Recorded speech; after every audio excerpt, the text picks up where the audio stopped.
And when we whoop enough ass, everybody gonna get in line and do right. All right, peace and blessings, Assalamu alaikum, shalom, welcome, everyone. We are live, and our topic today is the reality of our society. One thing that we know is that there's two societies, or probably even more than just two societies. But we're gonna look at the society of America as a whole. And then we're going to look at society as in Black Americans, Black people that live in America or even live outside of America. When we look at the harsh reality of our society, often it refers to widespread existence of issues like systematic inequality, poverty, social injustice, environmental degradation, widespread access to misinformation. When we're looking at each of these, because each of these affects us in one way or another, good, bad, or indifferent. Well, I don't think it doesn't. Indifferent wouldn't fit.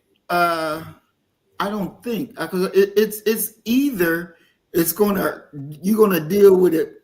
It's gonna affect you positively or negatively. I don't know of a situation that will be indifferent when we're looking in those categories. So I think that's probably a misspeak. I shouldn't say that.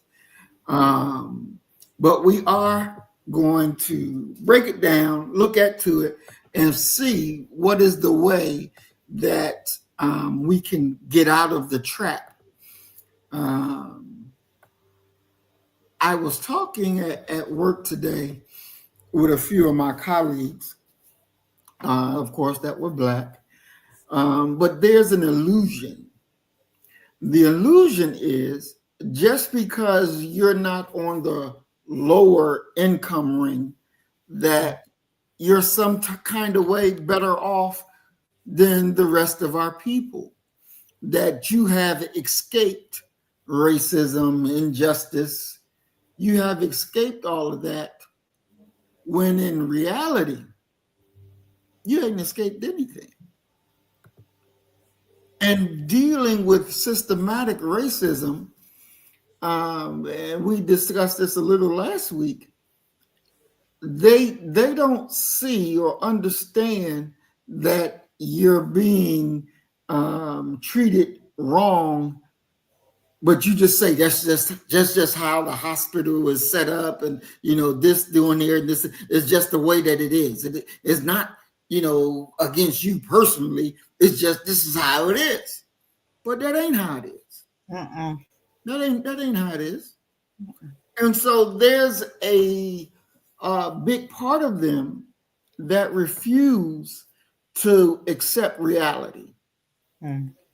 And I find that they are okay with that and living in a bubble. But when that bubble breaks, will they be able to survive? There was a lady, I was up on the floor going over patients and their medication. And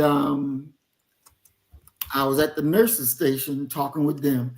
And right across was a patient's room. There was a white nurse in there. The patient was an elderly Black person who had a family member with her in the room. And so the white nurse evidently didn't like something that the patient said and was putting her finger all in her face. And the family member got upset and started cussing and fussing and was making a big noise. So everybody looked. Yeah. And she told me to come into this room and deal with the situation. Oh, wow. Yeah. Wait a minute. The nurse told you to come into the room to deal with the situation, or the family member? The family member. Okay. The family member told me. And, and I'm looking like, I'm not a nurse. I work in a pharmacy. I can't tell her you need to do A, B, and C, and D. I'm not her boss. I'm nowhere in her chain of command.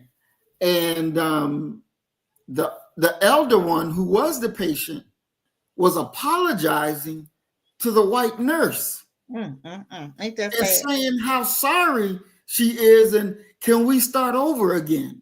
And the nurse was, I don't need this shit, and taking off the little protective Get stuff. your ass out, man. That's what I told her. Get your ass Threw out, the man. shit out and walked out. And I'm looking because I'm like, okay, there's the charge notes right there. I want to see what you're going to do. Exactly. Charge notes didn't move. She acted like she didn't see shit. Ain't that something? Like nothing just took They on place. code all the time. All Exactly. the time. They on code. On code. Exactly. On code. And then expect you to be on code with them too. If you're working amongst them, they expect you to go along with it. Also, they're shenanigans because they're so used to black folk going along with it. Because they'll look at you and want you to co-sign, even though they wrong. And how many black folk will co-sign with that nonsense, knowing that person was wrong, and will still go along with it because that's what they used to. Exactly. I have seen so many patients who would tell their nurse. One brother was telling the nurse, I still have pain.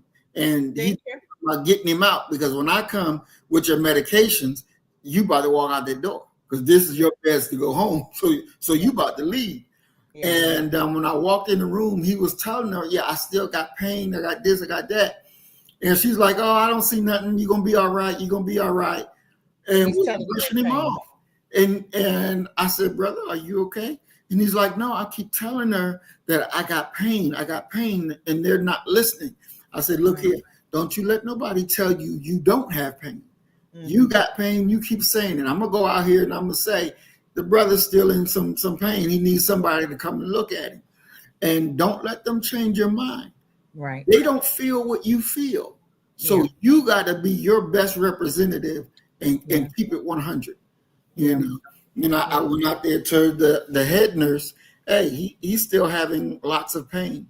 So maybe I'll need to recheck about whether he'll be going home today or not. And it's a shame. I've heard the stories about how Black people are treated, especially Black women, in those environments. But now being working in a hospital amongst them and beginning to see this reality for what it is. And it's a eye opener, and even the type of word that really describes what it is. And we have to be on guard 24/7. Every day, all day. Exactly. I've seen it with the students and stuff. You get to see it when you in the system and you see it, and you see how they want to treat, and you literally see it, and the Black students telling you what's going on, but you see it, and you in the inside, because I'm in, I'm dealing with a lot of educators, and I'm listening because the students, I'm the first contact they come to, and they're talking to me, and they said, Miss Katz, so and so, and da da da.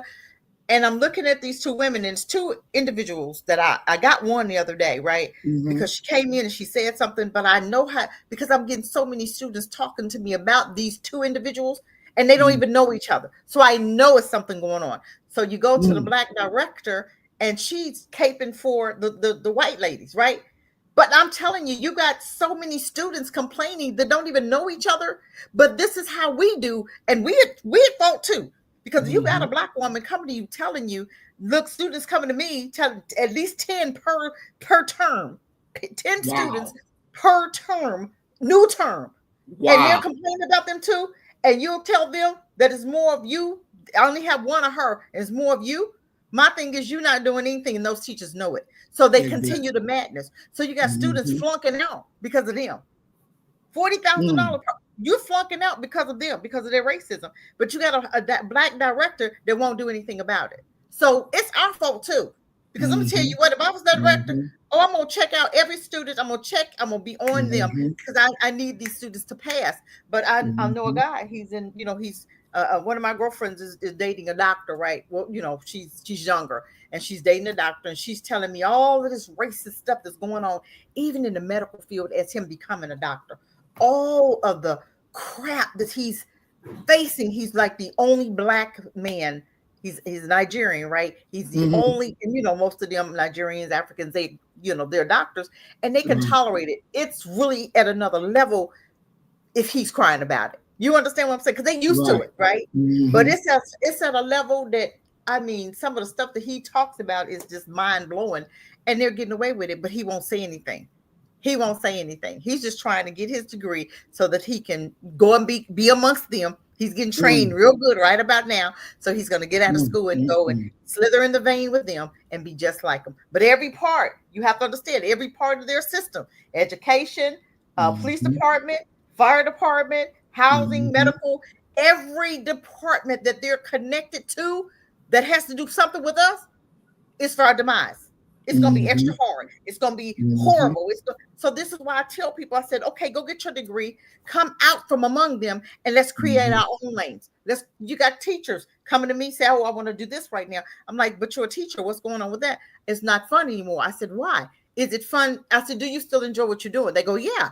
I said, then why is it not fun? Because you're dealing with them. I said, because you're in the wrong vein. You got to get your degree and come from among them, and we open up our own schools. Then we can see that we're going to enjoy it because we're more in charge of that. You understand what I'm saying? And that's what we're not doing. We're not separating ourselves. We are getting our degrees in nursing, getting our degrees in doctoring, going through hell in their schools, and then coming out of their schools. And now you're trying to work in their hospitals. And you still going through hell every day. But everything with them, the setup with them is great. Everything moves great. Everything setup is great. Setup is for them to be promoted. Setup is for them to have a great, make all the money in the world. Because I'm looking at one child who's a black young man, making $15, but the white man's son making $35 doing the same job. Wow. Feel me? What I'm telling you. I see it. I'm telling you what's going on. Their kids making all kind of money. But let yours come with degrees.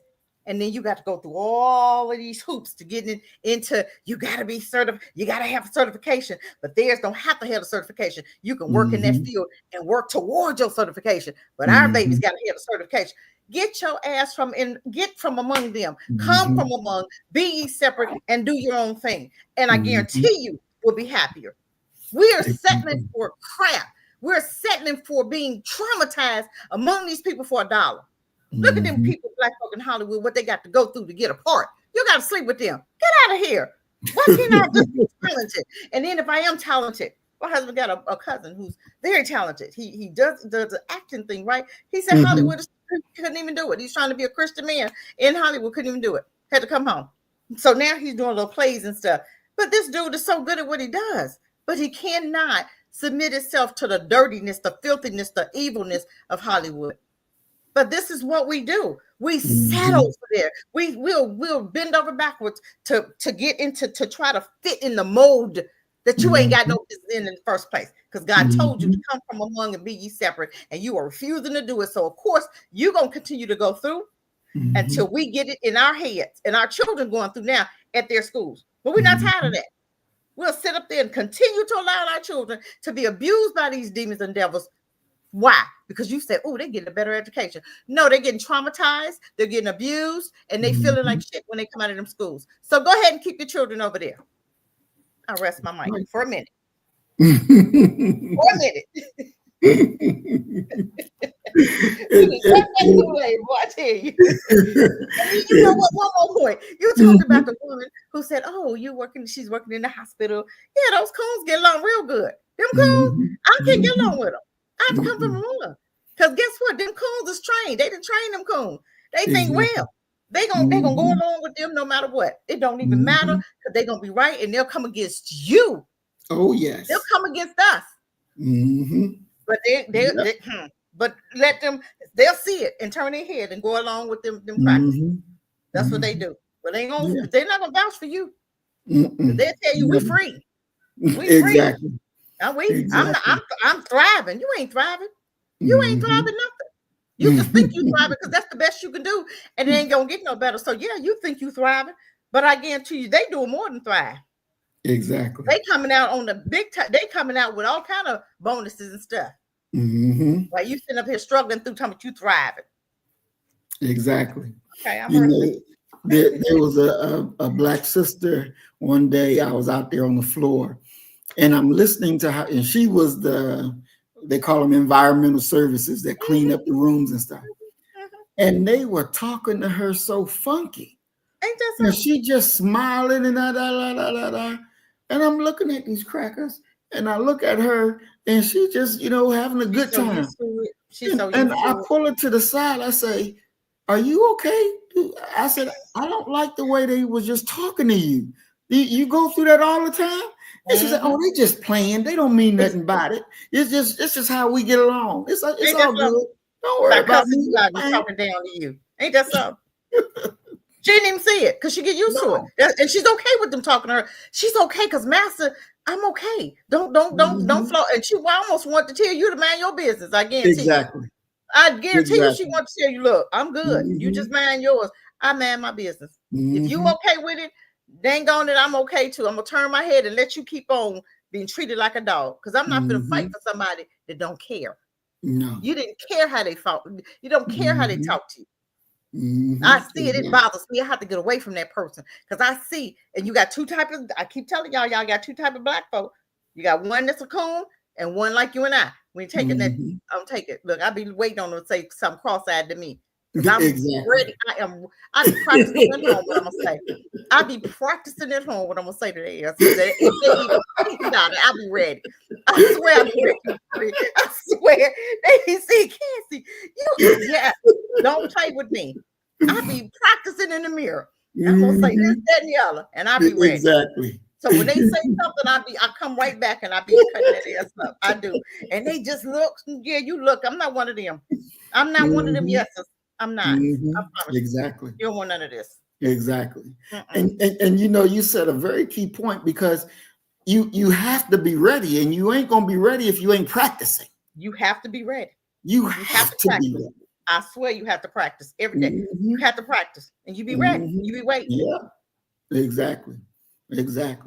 Shoot. What really bothers me is when you do have a black person and they act just like them. Oh. They act just like them at these high schools. My granddaughter going to high school, right? And she was getting, some stuff was going down, and she been told she done told every chance she can. She's, because they said come and tell, right? She done told. So this girl been bothering her for like a year. That's longer than I would have let it, but for a year, started last year. This is a whole new year. She's typing emails, trying to, get, okay, you guys, they take them apart and they did like a like a little mediation or whatever, right? So after the mediation, the girl's still messing with her, right? Okay, now you didn't tell. Now what? How long you gonna let her bully you? That's what I'm thinking. But I ain't saying that. That's her mama, right? But I know I would have been over there. But it's okay. So then, of course, they did the thing, right? Because my granddaughter was tired of it. Okay, and then they come and suspended her, and I'm like, look, she told. Because I was ready on that. I was ready for the meeting. My daughter would let me get in it though, but I was ready. I'm gonna eat their asses. Because she told. So what did anybody do? You told, she told, nobody did anything. So now you're gonna hold 15-year-olds accountable, but they told, and you didn't find nobody did anything. So when do we hold the adults accountable? Exactly. For her telling. Then she still got 5 days. Why is she getting 5 days? What happened to I don't think she should have been suspended at all. She told the bus driver, she went to the bus driver because it was happening on the bus. And bus driver told her, this is a public bus and we can't, but then now the bus driver said, oh, we can assign seats. Well, why didn't you do that before? You see what I'm saying? But see, they so used to treating black people, black students, and black parents the way they treat them. I told my daughter I would have went to an attorney. I swear I would. I'd sue all of them. I'm going to the principal. I'm going to the school board. I'm serious. I'm gonna take this thing all the way up. But my daughter, she ain't like her mom. I'm just saying. Because my thing is, we have to show them that when our children do the right thing, I expect you to do what you're supposed to do. Exactly. And then this shouldn't have never got here. Then you in the cafeteria and they yelling across the floor. Nobody stepped to nobody. Nobody said, hey, y'all, we're going to calm this down. Nobody tried to de-escalate anything until they was fighting. Now you come trying to de-escalate it. It took months. Why nobody de-escalated it before? So I'm trying to help. We need to understand. We need to start holding people accountable for our children. Stop putting them into the mix of them. Because when you put them in the mix of them, they're going to always hold yours accountable and not their own. or they're That's gonna right. hold you accountable more so than anybody else. Mm-hmm. You know what I'm saying? Yeah. Because now it's your fault. You 15 and you did what to do, but the girl, you ain't had no choice because you tried to tell, but nobody's holding Mm-hmm. anybody else accountable. Just these two 15-year-olds. That's crazy. But this Very. is how they got black folks trained. We don't even help our own children. Mm-hmm. That's the sad part about it, because they didn't train you. Now they didn't let you go because they know you're gonna keep it up on your own. Ain't that what they Mm-hmm. said in the Willie Lynch Mm-hmm. thing? Do it for Yep. a year. Everybody Yep. do it for a year, and they'll be doing it themselves. And that's what Mm-hmm. we do right there. That's right. That is right. Go ahead. You know, when you said that, one thing that it came into my mind, because they tell the children, "Oh, go tell, do this, go do They that," don't do and that. they punish you if you strike back. Exactly. And it's like that they're getting you ready for when you become grown, you know, Don't and fight back. you don't fight back, you don't Yep. get no justice, you keep Nope. complaining and being in this Exactly. thing that And that's will exactly eventually yep. destroy this up here Right. And that's what they're from trying the to do. lack of Yep. justice. Gave my And granddaughter 5 days, but you told and you did. Nobody did anything. The adults that she went to, nobody did anything. In the cafeteria, they yelling back and forth over. I mean, like across the yard, they yelling, right, screaming at each other. Nobody stepped to them. Now you know they getting ready to get into it. Nobody stepped into it until they start boom, boom, boom, boom. Then everybody hear everybody come. Well, why didn't you do that beforehand? But see, this mm-hmm, is what they training you. They trying to teach you, even with the police. If you hit back, you're going to jail. If you hit right, back, you're going to get killed. If you hit back, we're mm-hmm, going to do this, that, and the other. We're going to beat the mm-hmm, hell out you. But this is how they mm-hmm, training you. But they don't do mm-hmm. that to the white folk. No. Just like the video you showed, the man was stuck in the fire. Mm-hmm. And what they do? Oh, they was busting their behind to get him out of that fire, wasn't it? If he had been black, they'd shot him for once and they'd have left him up in there. Exactly. Mm-hmm. As soon as he showed a gas thing, they'd have shot him through the window. You know that. Mm-hmm. He wouldn't even had no chance to start no fire. Exactly. But see, this is Exactly. what they teaching us though. So police are saying, okay, every time we come, you're gonna die, you're going to jail. So you better stand down. Don't even call us. Stop calling Mm-hmm. them. Don't even call them. I Mm-hmm. can handle my own. I Exactly. don't need you. Because when you come, you bring Exactly. in toxicity and death with you. And you bring in Exactly. that notion that if I say anything, if I breathe wrong, I'm gonna die. Mm-hmm. Mm-hmm. No, you don't do white Mm-hmm. folk like that. You didn't do Dylan Roof like that, who had a whole AR-15 in his hand, who murdered 9 people. He still lived, right? That's right. Peyton, who shot up the supermarket in New York, had a whole Mm-hmm. AR-15, talked him down. He still Yep. lived. But the man that Yep. called 911, dead. Mm-hmm. The little girl, 14, who had a knife in her hand, you didn't even bother talking her down. You shot her 4 times in the back. Didn't even Mm-hmm. didn't tase her. Just came out, boo, boo, boo. Trayvon Martin. What's the other little boy with the gun, with the little play gun in his hand? Rice, Tamir Rice. Tamir Rice. Exactly. He 12 with a little toy gun. You got out the car Yep. blazing. What? Yep. Car ain't even come to a complete stop. He And you jumping out out with a the rollaway car to shoot somebody. Didn't ask no question. A little baby, you know there wasn't no real gun. And if it was a different way to do that. What would you have done if it was a white kid? You would probably tased him first. Because I seen a 12-year-old and 14-year-old that had a whole shootout with cops. They didn't die. A whole shootout. They ran away from the juvenile home that they was in, and they went to a man's house. One of them had to know the man because they knew where they kept the weapons. They never told you that. But I guarantee you, somebody knew somebody for them to know where their guns and the bullets was kept and the keys to the Exactly. cabinet. Okay, you ain't gonna tell me Exactly. you did. So they didn't have, Exactly. and now they just set up. They called the police, and you can hear the police saying, "Don't hurt him, don't hurt him, don't hurt." Yeah. Oh, don't hurt Yeah. him, but my baby, you just shot Mm-hmm. him. Okay, you're 12 Yeah. with a fake gun. Yeah. But these two, you didn't kill. You know, you shooting up. Nobody. I think the little girl got shot in the leg to calm her down, but they didn't kill her. Nope. And the other little boy, he was 12, no harm. But this is what we do. But this is what we settle for. Because we okay. We think we free. We think we like them. We think we can call the police and get away. We think we ain't gonna die. Oh, Cassie, you don't know. Oh, I'm looking. You don't know. What you mean we don't know? It's right in your face. How come I don't know? Exactly. Mm-hmm. Okay, I'm gonna try to be quiet. Go ahead. No, you good. You good. And you know, the thing about the 2 children that they didn't kill but made sure they took care of, they see a higher value on their lives versus our children's lives. Yes. Yes. You know, They want to kill as many as they can. exactly. They want to Exactly. kill. They come to kill. They come to Mhm. shoot up. They come to tell you, and then I'm gonna investigate myself and justify it. That 14-year-old baby. Mhm. And black folk justify it because they say, well, she shouldn't Mhm. have had a knife in her hand. I don't give a damn. She had a damn grenade in her hand. Your Exactly. ass should have been knowing what to do. The same way you would have did them little Mhm. white kids if they had a knife in their hand. You wouldn't have shot them. Mhm. So why you shooting my babies? And see, Exactly. this is what black folk need to stop doing. That we have given them permission to continue killing us and shooting us. That's Mhm. why they come ready, come with Mhm. guns blazing, talking to us all crazy. Because they know if I disrespect them, them men ain't gonna tolerate the disrespect. They come, they gonna jump, they gonna jump, they gonna leap. Mhm. And they know that. Mhm. That's why they get out the car cussing folk out. What job do you know? Can you go and a client come up to you in the pharmacy and you start cussing them out and have a job? Nope. Thank you. Okay, but why is it that police officers can do that? You come, they pull you over, Mhm. start cussing you out, talking to you like you crazy, and they don't get Mhm. suspended. They don't get no Exactly. charges. They just can go ahead on talk to people like dirt, and that's what they do. Mhm. Talk to our Mhm. men crazy all the time. Talk to black people crazy all the time. But then Mhm. white women, they know how to talk to. Remember the white Exactly. woman went in her garage and he told her he was putting on the rest. She said, "You ain't doing nothing." Walked in Yeah. the Yeah. garage. Remember that? But Yep. did she get shot? If it had been a black woman or a black man, he'd have died. That's right. He'd have killed him That's right on right. the spot. But Yep. see, we have to understand and start recognizing this. And Mhm. we have to start holding these people accountable. When are we gonna hold them accountable? When you come to our neighborhood, you need to talk to somebody before you come to our neighborhood.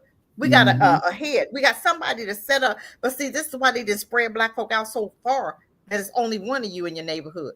It's Right. only one that look like you, and everybody else look like Mhm. them. So you got permission to Mhm. do what you want to do to her. See what I'm Mhm. saying? But that's our Exactly. fault too, because we got black cities that everybody can Mhm. move to a black city, and we can have our black mayors, we can have our black sheriffs, we can have our Mhm. reparations, we can put our money in co-op some of these stores, co-op a hospital, co-op a Mhm. birthing center, a wellness center. We can do some stuff, co-op our own schools. We can do that. Mhm. But black Exactly. folks sit up there and complain, but do absolutely nothing.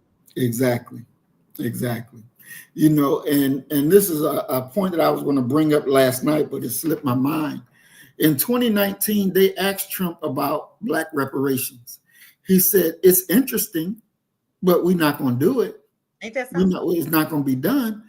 But 2024, he said he going to give white people reparations. He said He's trying straight to, up, what do you say? because he says because We don't want to hear that. these schools and this DEI, you Mhm. know, they've discriminated against white people. So Ain't that something? we're gonna attack their endowment, and we're Ain't gonna that, use that to pay white people reparations. ain't Came that straight out something? of his mouth without a problem. Ain't that something? But guess what? So look what our children went through by learning. That's your history.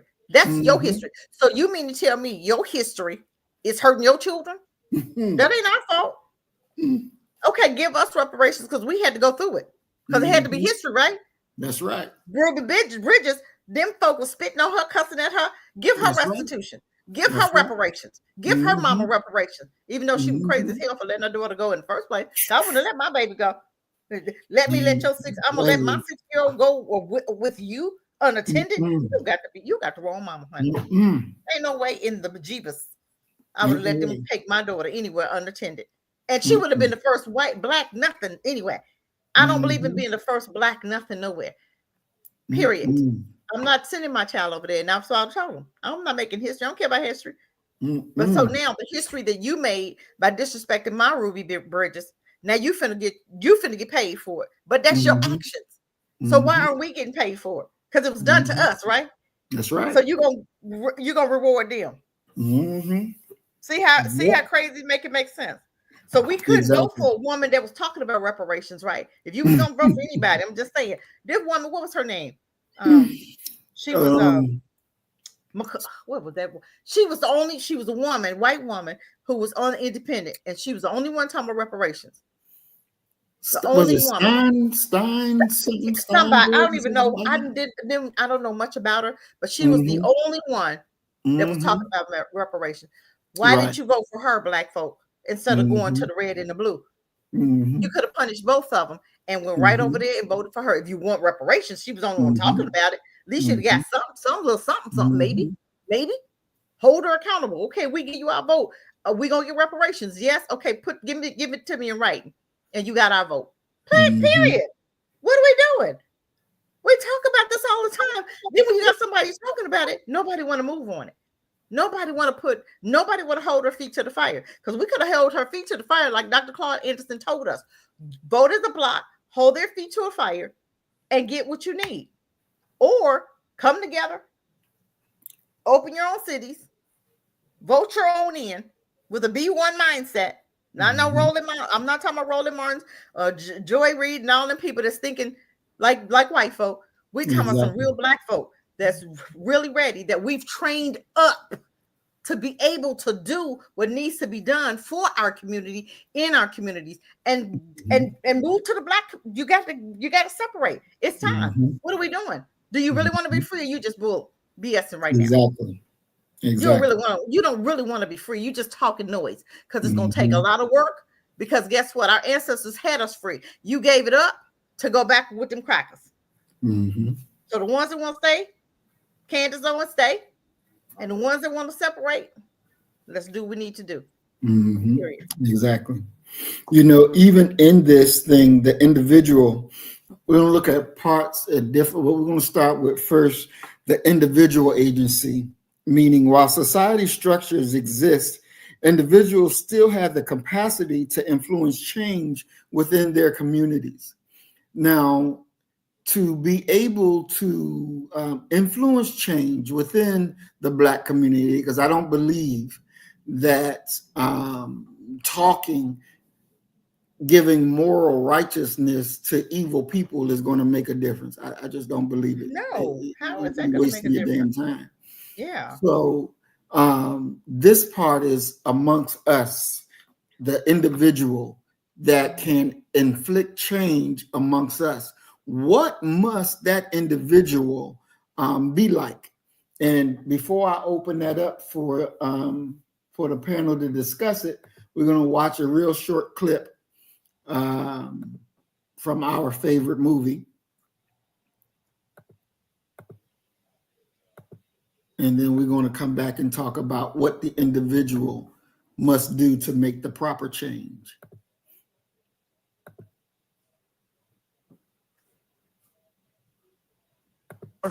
Keep your goddamn eyeballs off me. You niggas don't understand something about me. I'm worse than any of these white men here.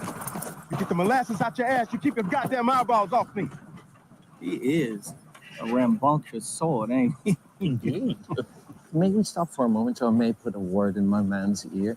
You mind telling me what the hell you doing? I confirm that Pamir is at Candyland. Sure, sir. Don't get so carried away with your retribution. You think I lost sight of that? You're going to blow this whole charade, or more than likely get us both killed. And I, for one, don't intend to die in Chickasaw County, Mississippi, USA. I'm intriguing him. You yelling abuse at these poor slaves? I would call a man who had me kill another man in front of his son, and he didn't bat an eye. Of course I remember. What you said was, and my word, you gotta get dirty. That was a general gist. See you at Candyland. You got a problem with your eyeball, boy? Oh, sir. You keep your goddamn eyeballs off me. You niggas don't understand something about me. I'm worse than any of these white men here. You get the molasses out your ass, you keep your goddamn eyeballs off me. He is a rambunctious sword, ain't he? Indeed. Now, in that clip, we saw Django as he was playing his role as a slaver. Would you say we have roles to play in order to influence change amongst our people? What is that role? What would it look like? That is the question before our panel. And we'll go ahead, start with you, Sister Cassie, then we'll go to Brother Isaiah. When you say roles to play, I'm looking at it two different ways now. Knowing Cassie, I do, and I'm just saying, I know we should play roles, okay? And I would hire somebody to do that, because I couldn't do it. I don't like the BS. I don't. I like to go in, do what I need to do, get in and out. Now, I remember you and Doc did a show that said we needed the people that talk up for, what do you call them? Service. Diplomats. Okay, Diplomats. we need diplomats. Okay. Mhm. I don't know how to be a diplomat. That's not my role. Okay. So I know it's sometimes to get what you want, you got to play the game, right? Okay. Mhm. So I would hire me a diplomat because I know and we would, make sure, because it's some things you have to do to get started. You understand what I'm saying? To get started, Mhm. to get the money that I'm gonna need to build the city up, I may Mhm. need a diplomat to go in and play the role to get Mhm. started. But Mhm. after I get that money, you Mhm. better believe Cassie coming out, because I'm gonna make Mhm. sure we keep it. Because anybody Mhm. come off that line after we done built it up, you come Mhm. over that line, Cassie coming out. The Mhm. diplomat ain't coming out. She did her part. Cassie gonna, you understand what I'm saying? So I do believe Exactly. that that's how we got to do it. If that's how we got to do it, I'm gonna hire Mhm. somebody that's very versatile with white folk. I Mhm. don't give a damn. I'll be to say what I need to say and keep moving. Right. But I need my diplomat because I need the money that we need, the down payment. Okay. Mhm. Because it's gonna take us maybe kiss a little ass for a minute. For Mhm. a minute. You gotta do what you gotta do, right? But after I get that built up to where I can do it myself, I got you, Mhm. diplomat. Thank you. Cassie got it Mhm. now. So Mhm. yes, I do believe that we have roles to play, Mhm. and you have to, you know, and maybe I'm looking at it a different way, but I'm trying to get something built. So if I'm trying to get something built, I need the funds to do that. So yes, Mhm. if I have to go after to be the mayor, and I have Mhm. to have a diplomat, and I'll have I'm not gonna speak because I know I'd be to say the wrong thing. I'm gonna have a spokesperson that's gonna diplomat for me. Okay, Mhm. play the Mhm. game. Let's get this money. Let's get this mayorship. Let's do what we need to do to get in the door. Okay. I'm gonna Mhm. act and we're gonna fake and shake for a minute. As soon as we get what we need, they gonna really see the real true Cassie. Okay. And Mhm. that true Cassie is saying, look, we ain't taking no shit from y'all. We done built this, we done built it up. You step your Mhm. foot over here. I'm gonna have an alligator remote around it. Okay. You get past the alligators, I got you. You understand what I'm saying? So that's, Right. maybe I'm wrong. Y'all help me out. But I'm just saying that's Cassie thinking. Okay. Mhm. Mhm. Well, I agree. You got to be able to play the game for a little bit till you get what you want, and then you can take it here and Just for deal a with second. business. But it's gonna Mhm. kill me while I'm doing it. Mhm. I'm gonna have an attitude because I got the fake and shake for a minute, because they do it all the time, right? And they Mhm. get, Camilla did it, and black folk fell for it, right? Mhm. So they do it all the time. Democrat Party doing it every day, all day. They've been Mhm. doing it for how many years now? Been faking and shaking with black folk, and it's been Mhm. working. So guess what? If they can do Exactly. it, to do what they, we can do it too.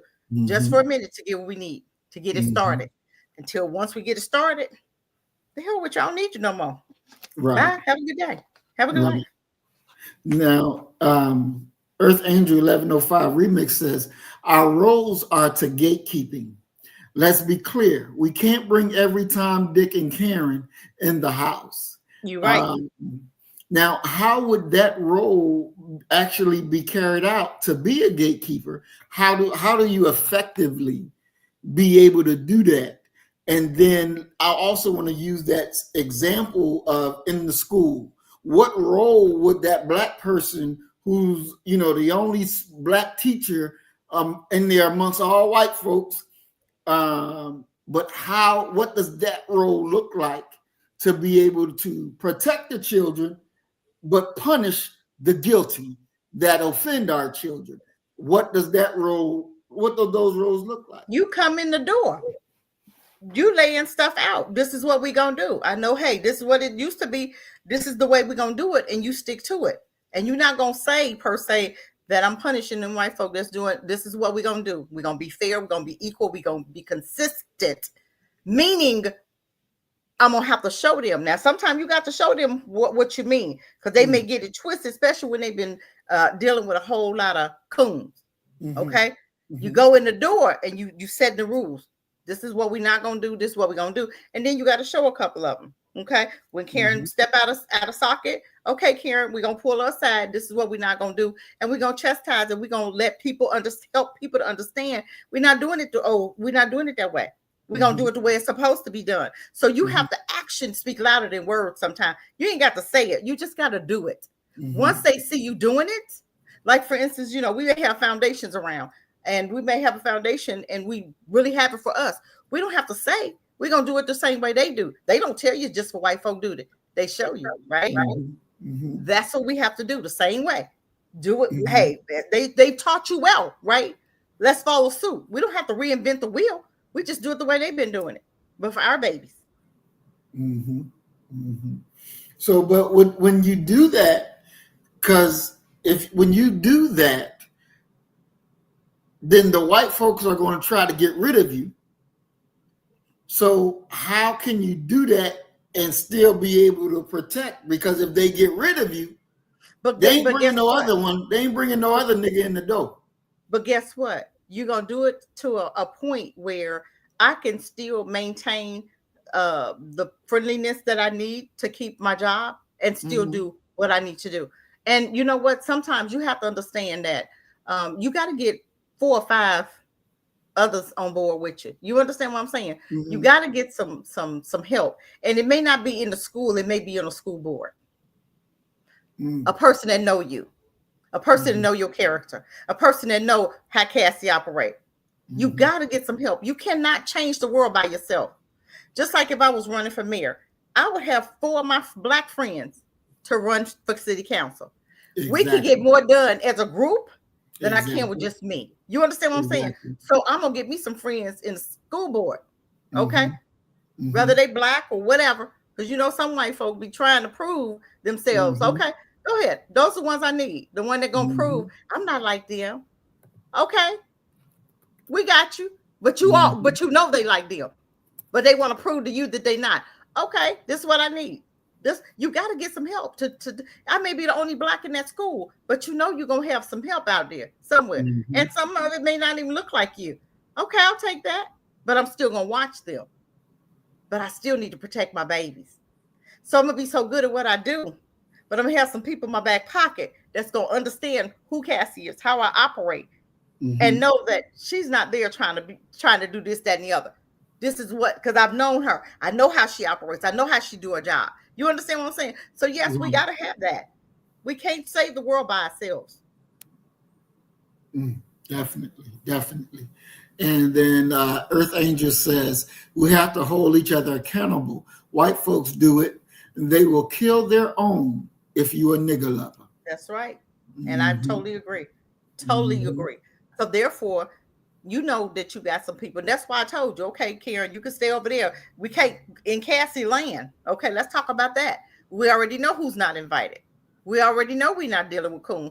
But as soon as we see one coon, we're gonna take care of him and his family. Then that way, the other coons, either you're gonna fake it till you make it, or you're gonna leave. Because that's your out right there. Because once we take care of the major one that was there that was giving us a problem, and you handled your business with them, then everybody else around you gonna understand that she don't mind. She gonna handle her business. And I do believe that you have certain black people that can be the leader of a group and walking in your authority, and they'll understand that you're not playing, that you're who you really are, and they'll know that they can't cross you. They'll know that she gonna handle her business. You know what I'm saying? And they'll think twice before they come at you. They'll think twice about it. And I think that's what's going on in this in Africa. That Burkina Faso man, he ain't playing with her. They didn't try to kill him 20 times. 20.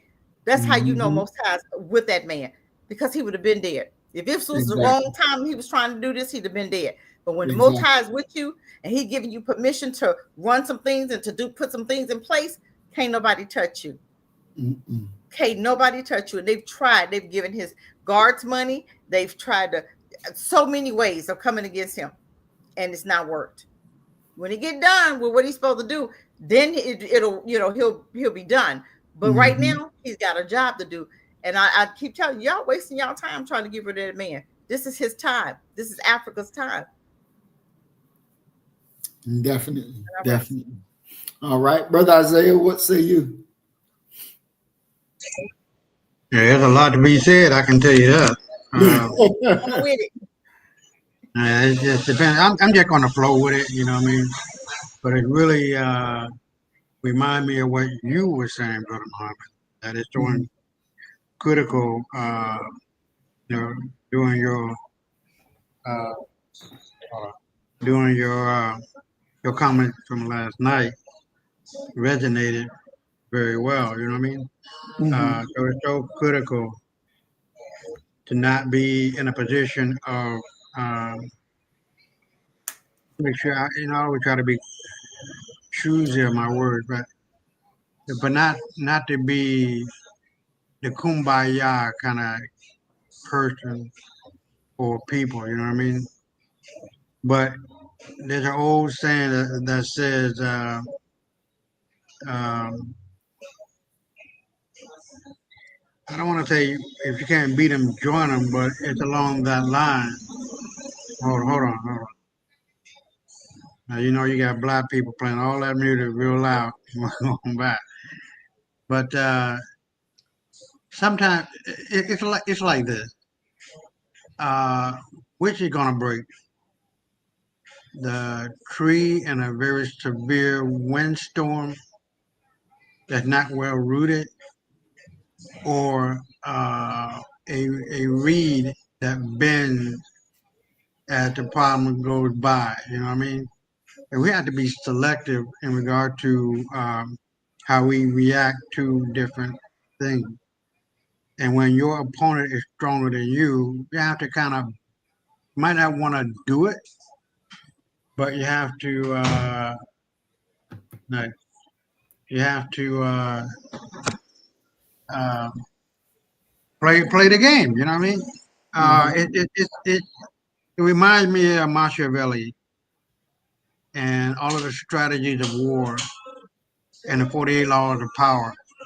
There's a time and a place for everything, and you got to know from a rational perspective that you are not giving in to it.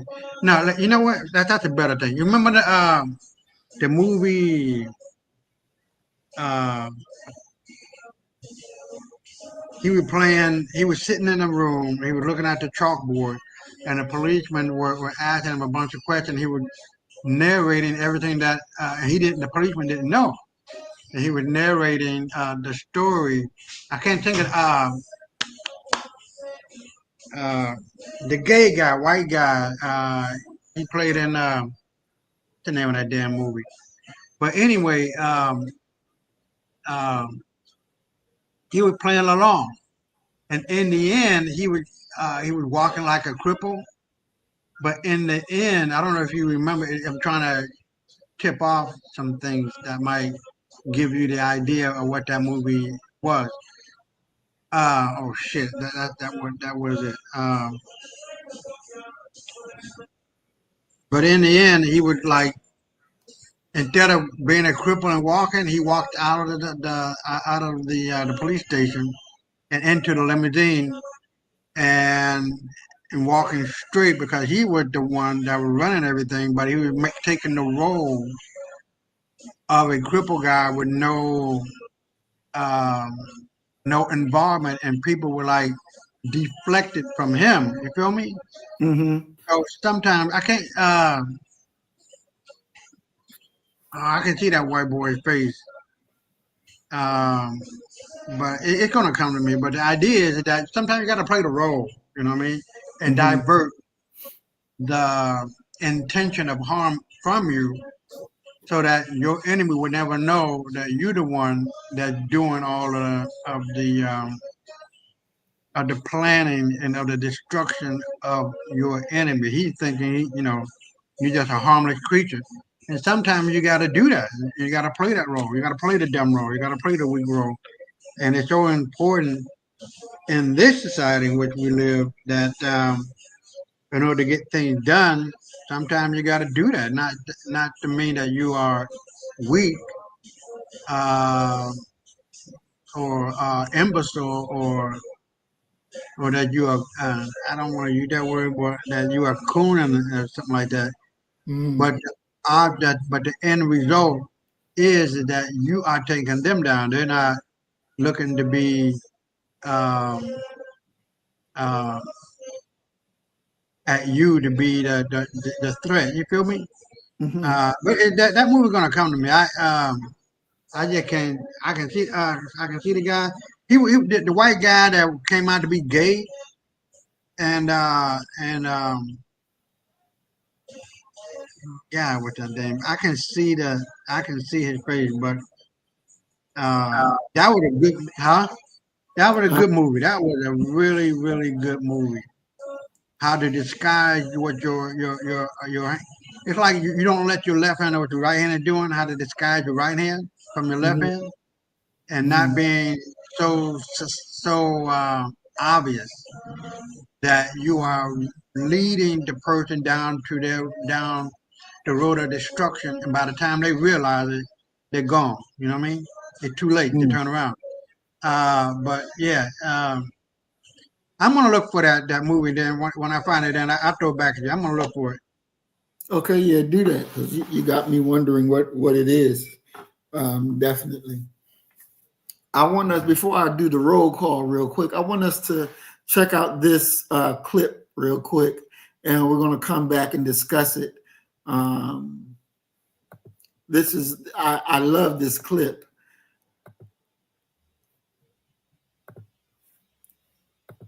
Kaiser Sose. You remember that? His name was Kaiser Sose, but I don't remember. That's not the name of the movie. Remember that? Kaiser Sose? So, no. Ask No? your computer what movies did he play in. Mm-hmm. Yeah, he played a California policeman. He was very well dressed all the time, neat, and hold on, let me put it in. Kaiser Sose. Hold on. Okay.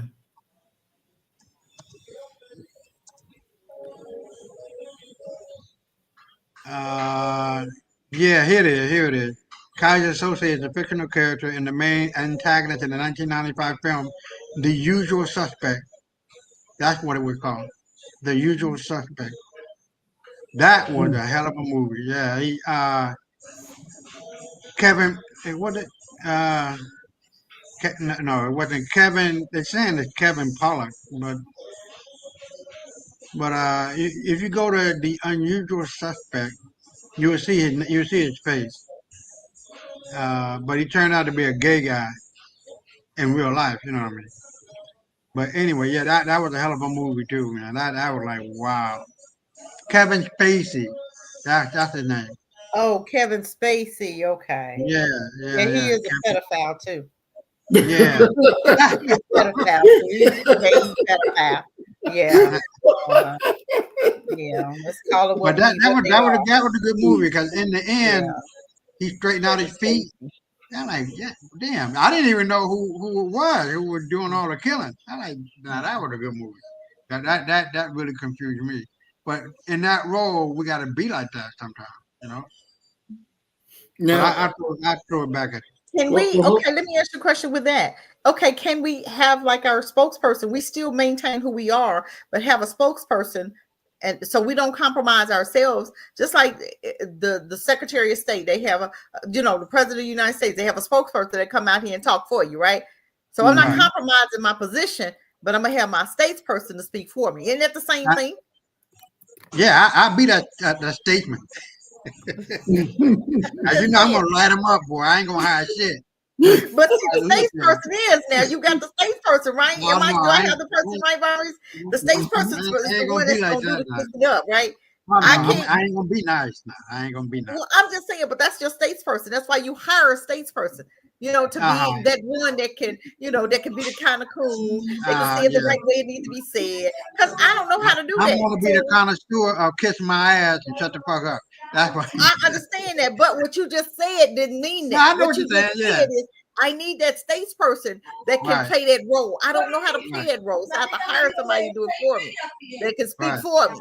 And instead of me getting up there saying all kind of crazy stuff, and I'd be like, what's wrong? And I mean, because you know when you used to saying it a certain way, you say it a certain way. You don't know Right. how to go back and forth and play the role. I don't know how to do that. So I have to hire somebody to help me out with that part. So Right, be right, like a right. little cool for me. Okay, you know what we're trying to do. You know what we're trying to accomplish. You know we're trying to get this money. So I'm gonna need you to do what you need to do. And I'm gonna hang back there until we get it done. Then Cassie gonna come on out and do what we need to do. You understand? So Right. we're gonna hire somebody to do that. Yeah. I'll tell you this about my mother.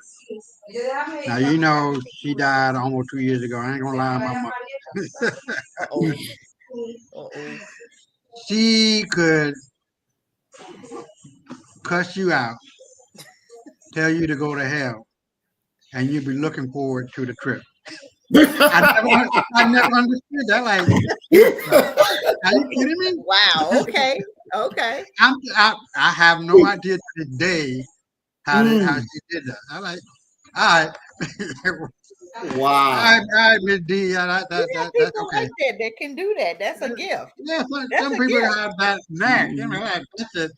Yeah, I'm like, man, I wish I could have that. But sometimes I do, at least I think I do. But you know, I don't know. But yeah, I would have loved to meet your mom, bro. Yes, I know.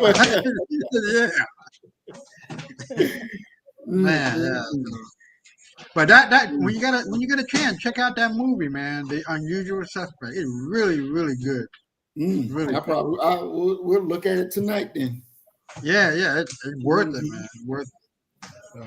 Definitely. All right, let's go ahead and check this clip out real quick.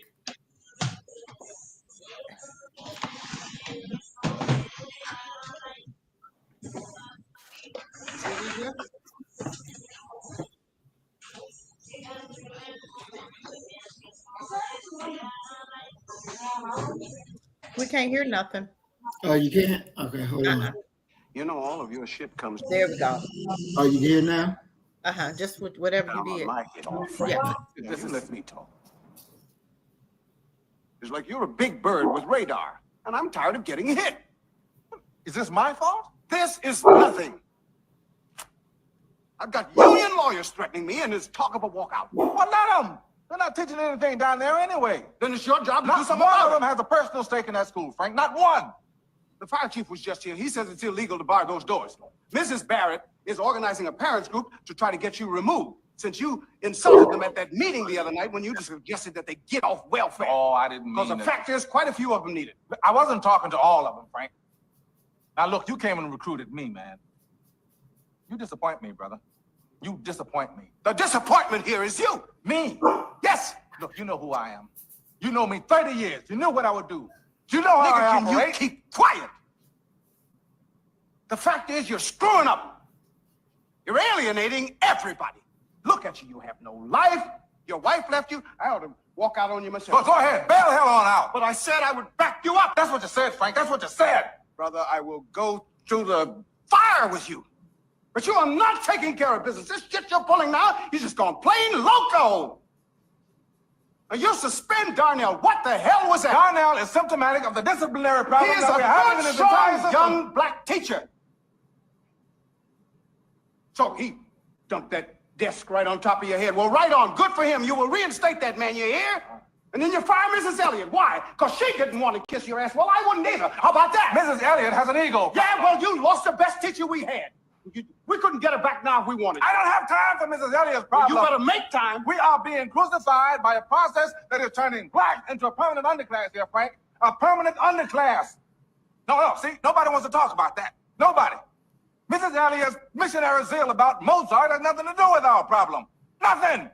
What good is Mozart going to do a bunch of children who can't go out and get a job? Joe, your personal battles are going to cost us the war. Worry about the test scores. What the hell you think I'm worried about, Frank? End of discussion. Debate is over. You will write a formal apology. I will what? A formal apology for your treatment of Mrs. Elliott and Darnell and for your vicious and thoughtless insult to the women of this community. You will kowtow. You will step and fetch. Frank, if you think you can Get make me... used to it. It's the way of the world. If you're so hot on discipline, then goddammit, start by accepting mine. Because contrary to popular opinion, I'm the head nigger in charge.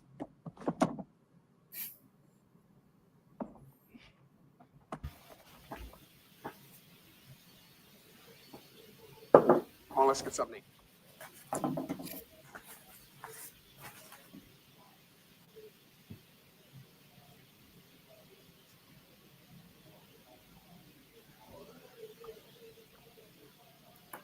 You really think you bad, don't you?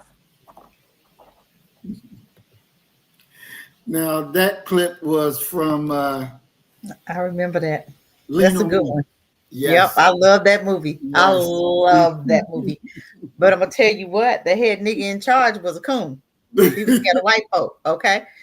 What and you had some of those teachers that didn't care about those students, and the ones that he fired was one, if I'm not mistaken, that didn't care. So why not replace them with some B1s that cared about the students? You understand what I'm saying? So you can have a mission, but if you got some people on a mission board that's working against you, you back it, you backpedaling for, and then you front pedal, and then you get knocked back. What's the progress? You have to make sure that everybody is on the same page. This is what we're fighting for. Who don't agree with it, have a seat. We need to make sure that all 12 people is on board. I need some B1 people on the school board. I need some people that's going to care about our students. I don't need fakers and shakers that don't care for real, and you just there, for a seat. Because I love that movie, but if I'm not mistaken, that black dude, he just was like, he really, his heart wasn't in it. Let's put him somewhere where his heart is going to be in it, And the other woman, but they were so much alike, him and that other woman, but still, he had the focus for the students. He had the love for the students. And some people that's going to be on the team is not going to have that same love and that same unction. So you got to make sure everybody on the same team. That's my theory on that. Maybe I could be wrong, but I'm just saying I want everybody to be on the same page. But let me ask you, because in here you had the dynamics of two black men. One fired, another water. He said, like you said, you knew who I was when you called me here. Exactly. So I'm going to do what I'm going to do. You knew me. Right. And they can clash, but at the end of the clash, you can still say, "Now, come on, let's go get something to eat." Exactly. And they go out and they get something to eat.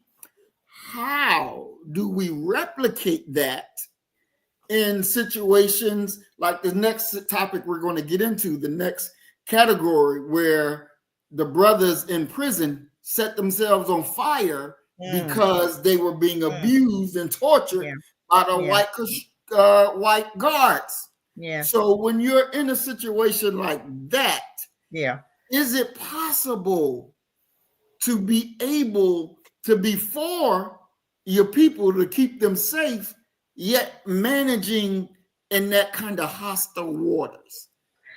Well, I'm gonna just say the one thing about the 12. I wish they had came together. You know what I'm saying?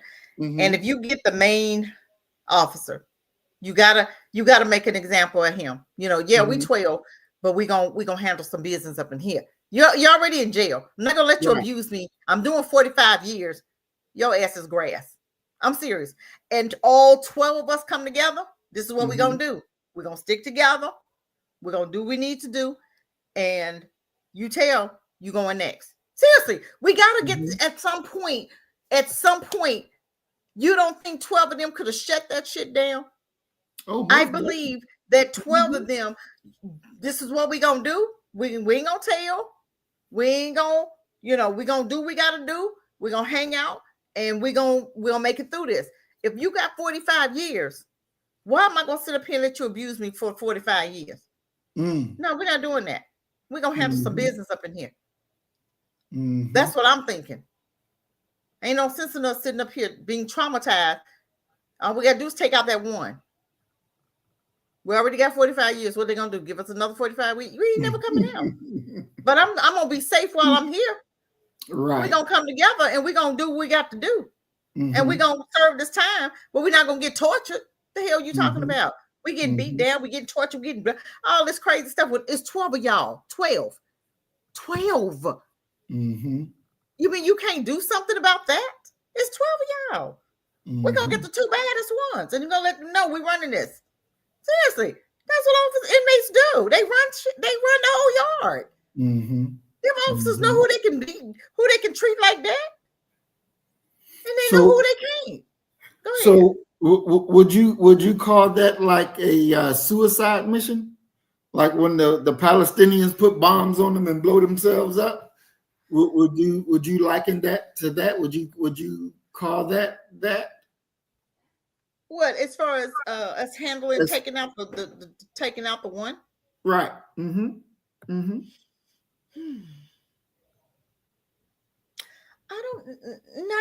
No, I don't think so. Am I looking at it wrong? I don't think so.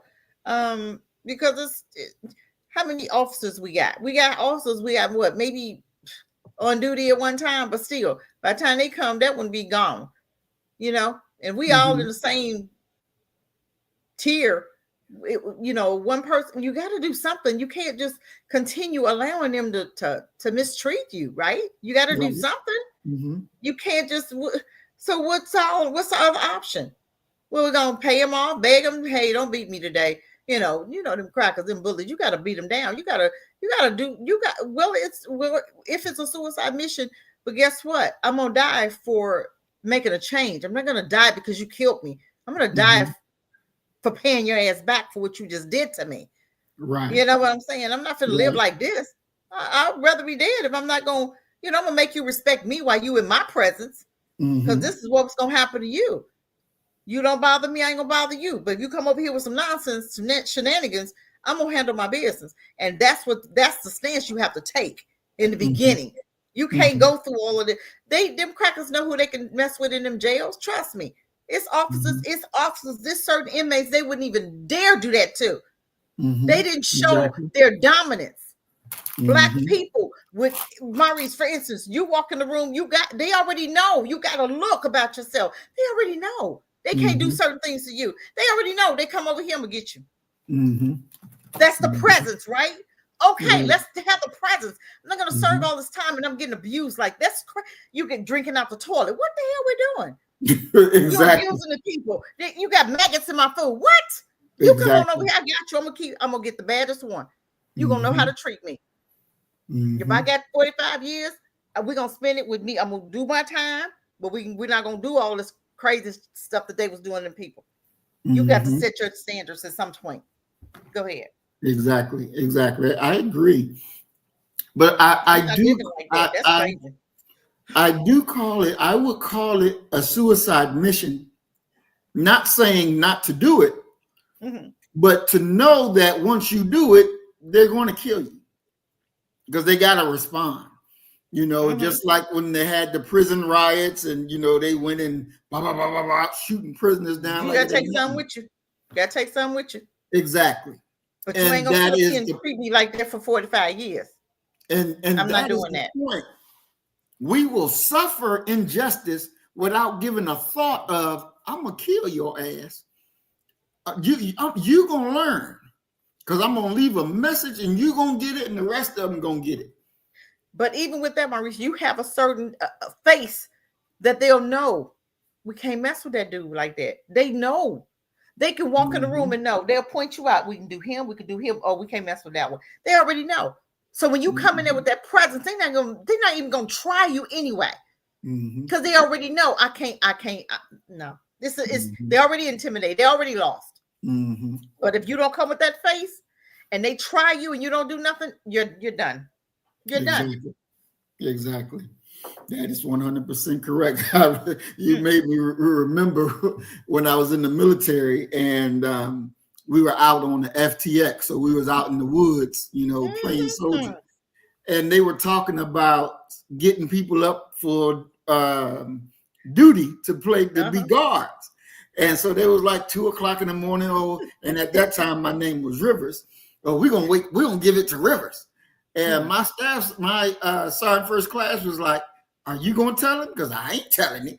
I'm not going to tell him that, And, but see, even with that, they knew. Exactly. They knew.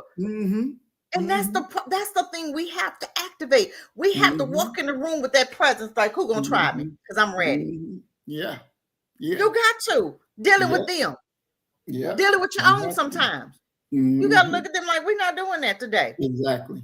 And if you try it, you're gonna die, or I'm gonna die trying because I'm not gonna let you do it. I'm gonna die defending myself because there's no reason. Them guys was going through hell. Why? Nobody know how to fucking fight. What the hell? What are we doing? What are we doing here? It's not making no sense. You're gonna go through that for 40 years? Are you crazy? I'm not going through that for 40 years. We're gonna fight. We're gonna get it over with, and we're gonna make the best man win. We're not doing that. Exactly. We gotta, as Norma X said, we gotta stop being scared. That's right. We gotta stop, because it's like the fear makes them even more bolder. Yeah. It makes them even more daring. They don't stop. Just like the police officer, they don't stop. I didn't see where it was one officer. You had a crowd of people, and he was able to come in there and do what he needed to do by himself. Are you really? And y'all didn't do nothing? I'd be looking at them and like, y'all cowards. Exactly. Y'all should have handled your business. He came in here regulating something. You don't regulate nothing with all of us and just you. Oh, you better come some backup when you come in this neighborhood. Seriously. No, you ain't coming over here. Exactly. No, you ain't regulate nothing. We're going to regulate you. So when you come over here, you're going to know I got to have some backup because I'm going to have that one right there to contend with, No. Exactly. You ain't coming over here and beat up somebody for free or shoot somebody for free. We're not doing that. No. All right, we're going to take a look at this video, and then we'll come back and we will discuss it some more. And again, our topic today is the reality of our society. Black prisoners set themselves on fire. I'm going to tell you the why. All right, put it up for a mass. You may have seen this on social media. So black men incarcerated in Virginia's Red Onion State Prison reportedly set themselves on fire amid documented abuse behind bars.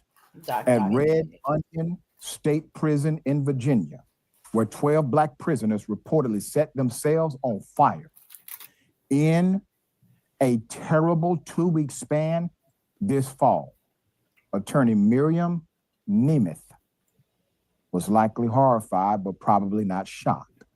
Speaking with truthout.org, Nemeth said the only warder, her client, Kevin Rashid Johnson, 53, who is also a journalist confined at Red Onion, who underwent a 2.5-month hunger strike at the beginning of the year.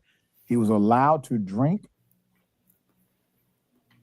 his cell's toilet water.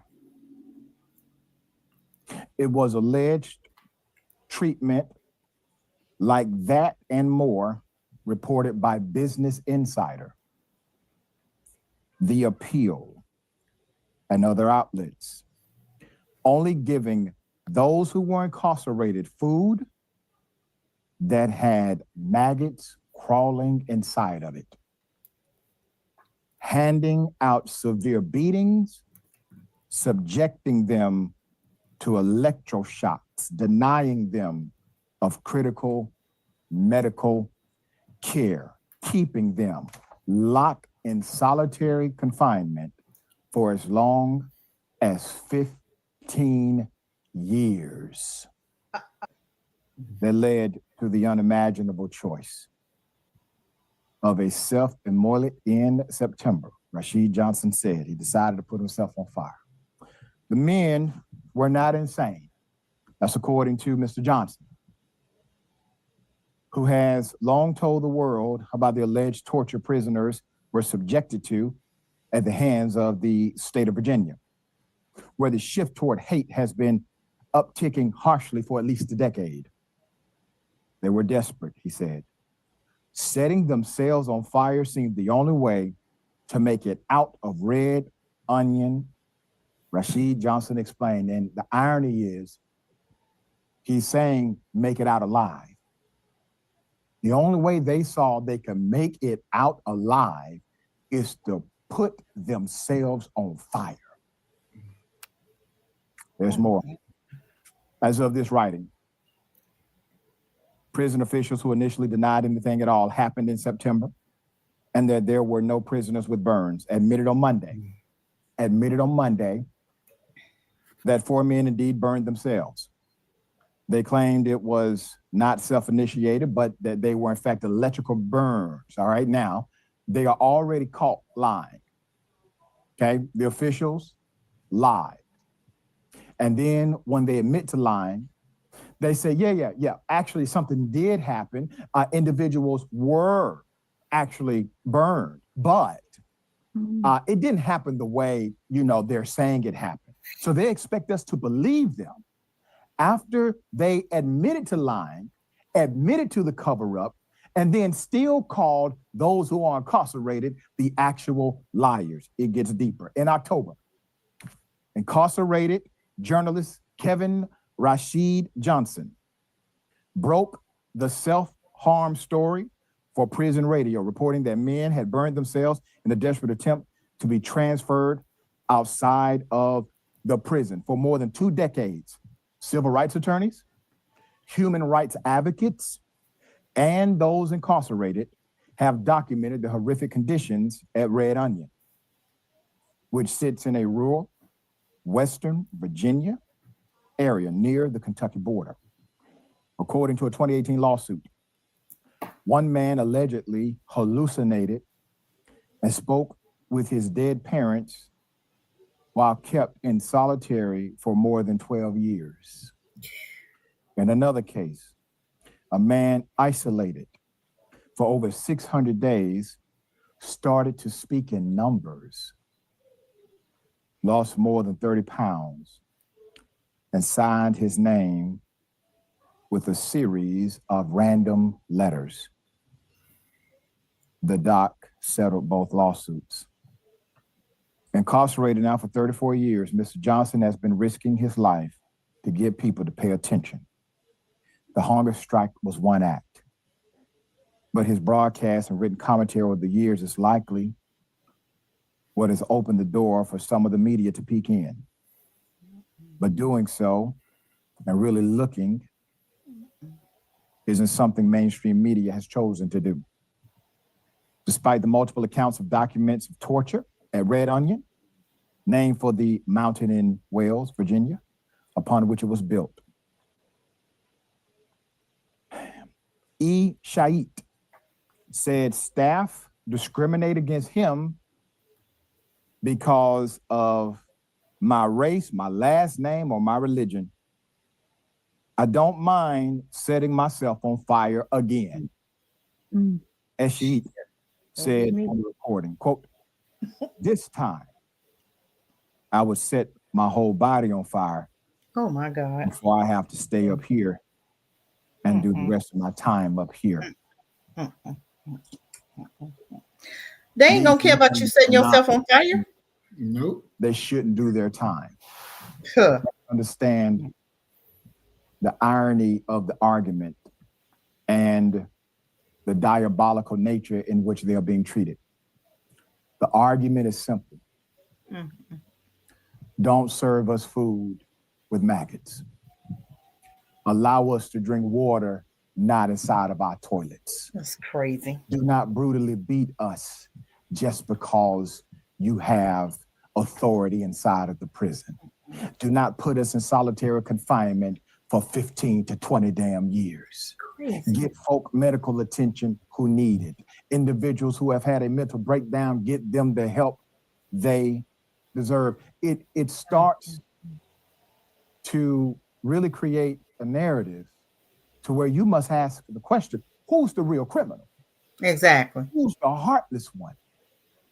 Who are the ones showing themselves to be inhumane toward humanity? The Virginia Department of Corrections responded. A Virginia Department of Corrections, DOC, spokesperson said the men used, quote, improvised devices that were created by tampering with electrical outlets. 4 incidents occurred on or after September 1st. They coordinated it. Yes. The agency said it tracks incidents of self-harm, but does not make reports on those incidents publicly available. Quote, to be clear, These inmates did not set themselves on fire, she wrote. They were treated for electrical burns at the department's secure medical facility, at the VCU Medical Center, and cleared to return to the facility. All 6 inmates have been referred to mental health staff for treatment. Once again, the spin is on. Mm-hmm. The spin is on. Okay. I don't believe a damn word the spin master has to say. Nothing. No. And this is the reality. Many of us, we know individuals who have served time. We have been in conversation with those who have served time. Many of them served time wrongly and were exonerated. We've interviewed them right here on the show. To have someone go to that extreme, to have a group of individuals go to the extreme of self-harm in order to get out of a facility that's harming them worse by their regular treatment is extreme. Mm-hmm. All right. Now the attention is mounting. We encourage those who hear this story to continue to push for more light, because where light is, darkness flees. Francesca, thoughts? I mean, it already worked, right? Glenn Youngkin had to address this. Governor of Virginia had to address what was going on and said, you know, inmates shouldn't be harmed and whatever else he had to say. They already got that. That's huge. And they had to go to the extremes of lighting themselves on fire in order to do it. And again, like, what does that mean? Does it probably means something like triggering the fire alarm, right? Like something like that to get attention to yourself, because your regular suffering, or what I would call torture, this is truly torture. When you put someone into solitary for 15 years, give them nothing but maggot-infested food and deprive them of water, that's torture, people. And this is happening in a state-run prison, right? And yet we all want to be tough on crime. What about what the conditions of our actual prisons and jails are? What about looking into that? How do they actually help people change their ways, give them redemption when they get out, right? Like, what do we think goes on? Or is that just what you get, right? Is that what we think is justice in this country? Meanwhile, of course, the rich, you know, get off doing whatever the hell they want. But look, you Google, go to Google, look up Red Onion Prison. Since 1999, there were human rights violations that were being called out. 1999. So we're got 25 years later, and this is still happening. I mean, it's just so wild, and it goes unreported, Doc. And that's what's crazy. That's why these inmates took this measure, because we're talking about it now. And again, we could spend all day talking about prison conditions, and many organizers and activists and incredible stewards and advocates do that, as we should. We should remember how many people are currently behind bars, in cages, and being kept in solitary right now. I don't care, did it or you didn't do it. No one should be tortured. That's right.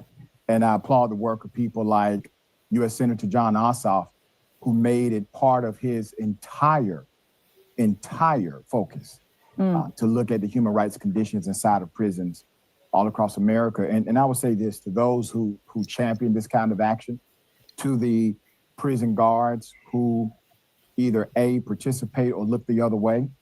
I know many of you will proclaim to be Christian. And I know many of you go to church on Sunday, maybe Bible study on Wednesday. And I encourage you, I beg you to consider something. Christ said, we do this to the least of them. Who do you think they are? Oh my God. Who do you think they are? Because Christ told his disciples, when I was in prison, you visited me. When I was hungry, you fed me. Disciples said, we never did that for you. He said, yeah, you did. When you did it to the least of these, you did it to me. I want you to remember that. Next time you decide to violate. You ain't thinking about that, dude. What you talking about? They don't give a damn about that. They're going to keep on abusing them. But I'm going to tell you what, the main thing that was said was documented abuse. That means, like the woman said, since 1999, they knew about this and did absolutely nothing. Okay, I got you. The reporter did his part. Go send that off. And now we going to do something to them, not to me. Because I'd rather die than be a slave. I'd rather die than be abused, eating maggot food, we're not doing that. So you're not going to do nothing to them who's doing it to you, you'd rather hurt yourself. We're not doing that. No, we're going to back them bullies up. The bullies backing them up is not hurting you. Backing the bullies up is getting that main one. We catch them in the kitchen and we boil them to death. I'm just saying, we got to defend ourselves because you owe it to yourself to defend yourself. You owe it to yourself that if they're not doing what they need to do, then guess what? I'm coming. We have to change the dynamics. What are you afraid of? You're going to hurt yourself? It was 12 of you guys. Y'all could have been in the laundry room, out there in the yard. You could have been handling your business in a corner where ain't no guard looking. Or in the stairwell. You got to go outside. Ain't no cameras in the stairwell. I'm just saying. I used to work in the prison. I'm just saying. You have to do something. You cannot sit up here and go through continuous abuse, 15 years of locking somebody up and what? No, we're not doing that. And nobody's seen it. Nobody said anything.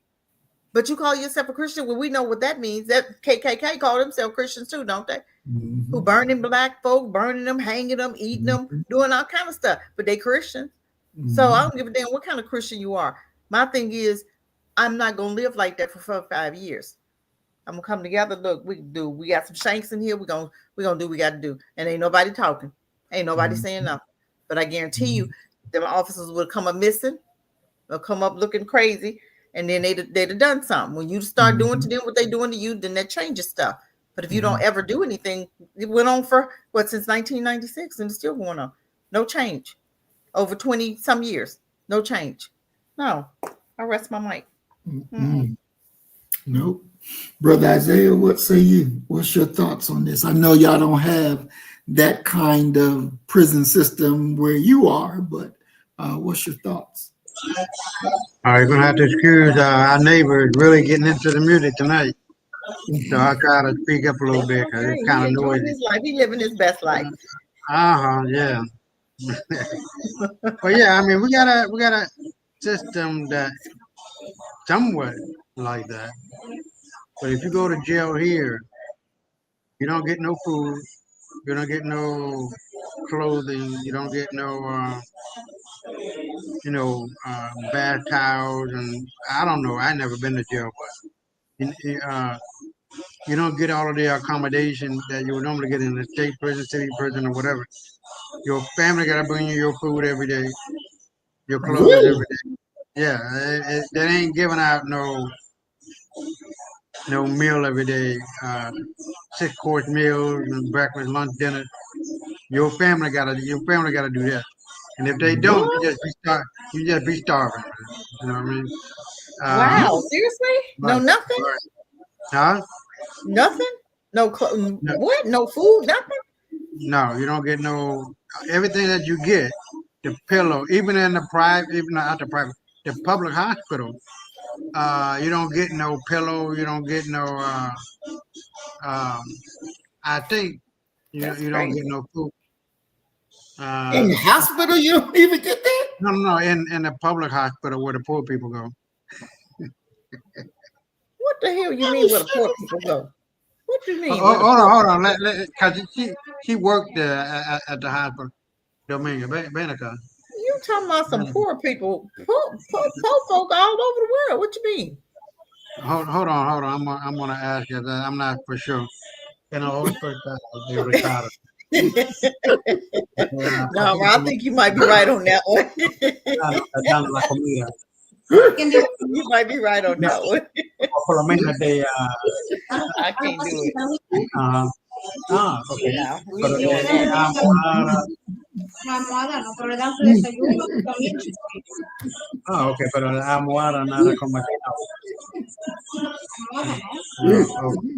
Well, yeah, okay. Well, she said you get the food, but you don't get the pillow. I was wrong about that. The damn pillow. Give me the food. But I mean, that's crazy. What do you mean? You talking about the rich hospitals get this and the rich? What do you mean? Oh man, look, I got. I came down. Somebody left the food out, and I got food poisoning for the mayonnaise, something like that. So I had to go to the hospital. I stayed in there for like 10 days. It was like a goddamn 5-star hotel. Yeah, they took care of me. I had my own private room. You know what I mean? All of that. So it pays to have that, and it's not that much. I paid it. The insurance. It came out to be about 20,000 pesos. Now hear me out. It came out to be about 20,000 pesos for the day for staying, and my difference that I paid was like maybe $30 out of 20,000, like $500. Okay, that's what I was And gonna say. right, so I paid about $25 for the difference. When I had my major surgery, that came out to be like $14,000. Mm, Because my insurance it covered up to 1,000,000 pesos. So in actuality, it came out to be about 780,000 pesos or something like that. So How it much was is more that in than enough. American money? Huh? How much is that 700. in US? It's about $16,000, something like that.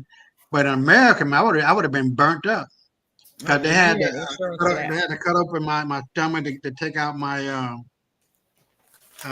abdomen, not my stomach, my abdomen, Oh and my take word. out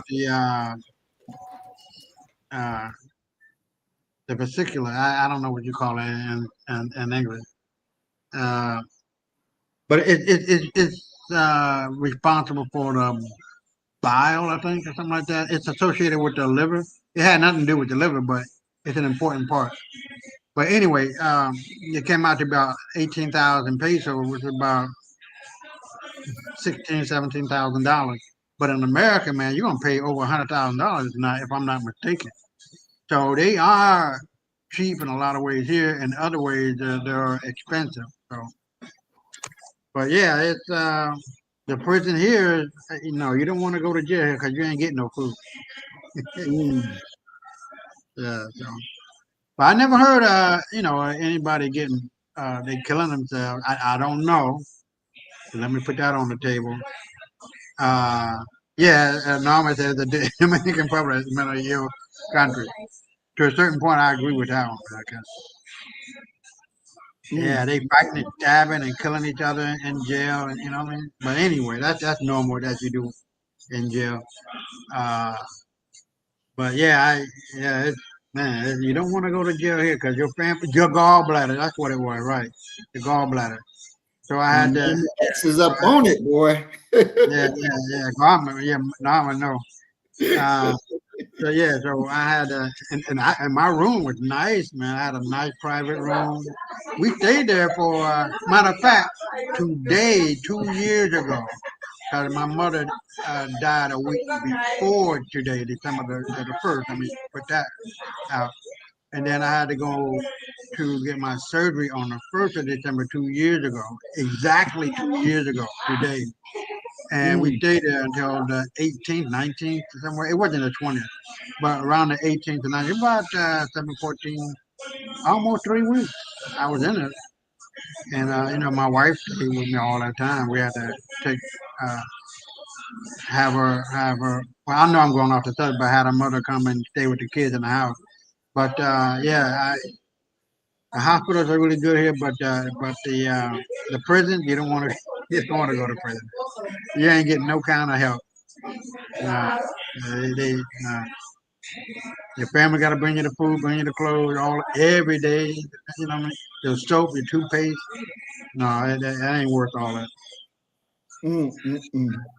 Now, I want to go because I think it was Nama whose comment. No, that was Earth Angel, I believe. Let me see.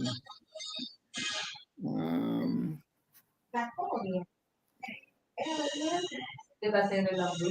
yeah, she says that I said the same thing. They would rather harm themselves instead of taking out those guards.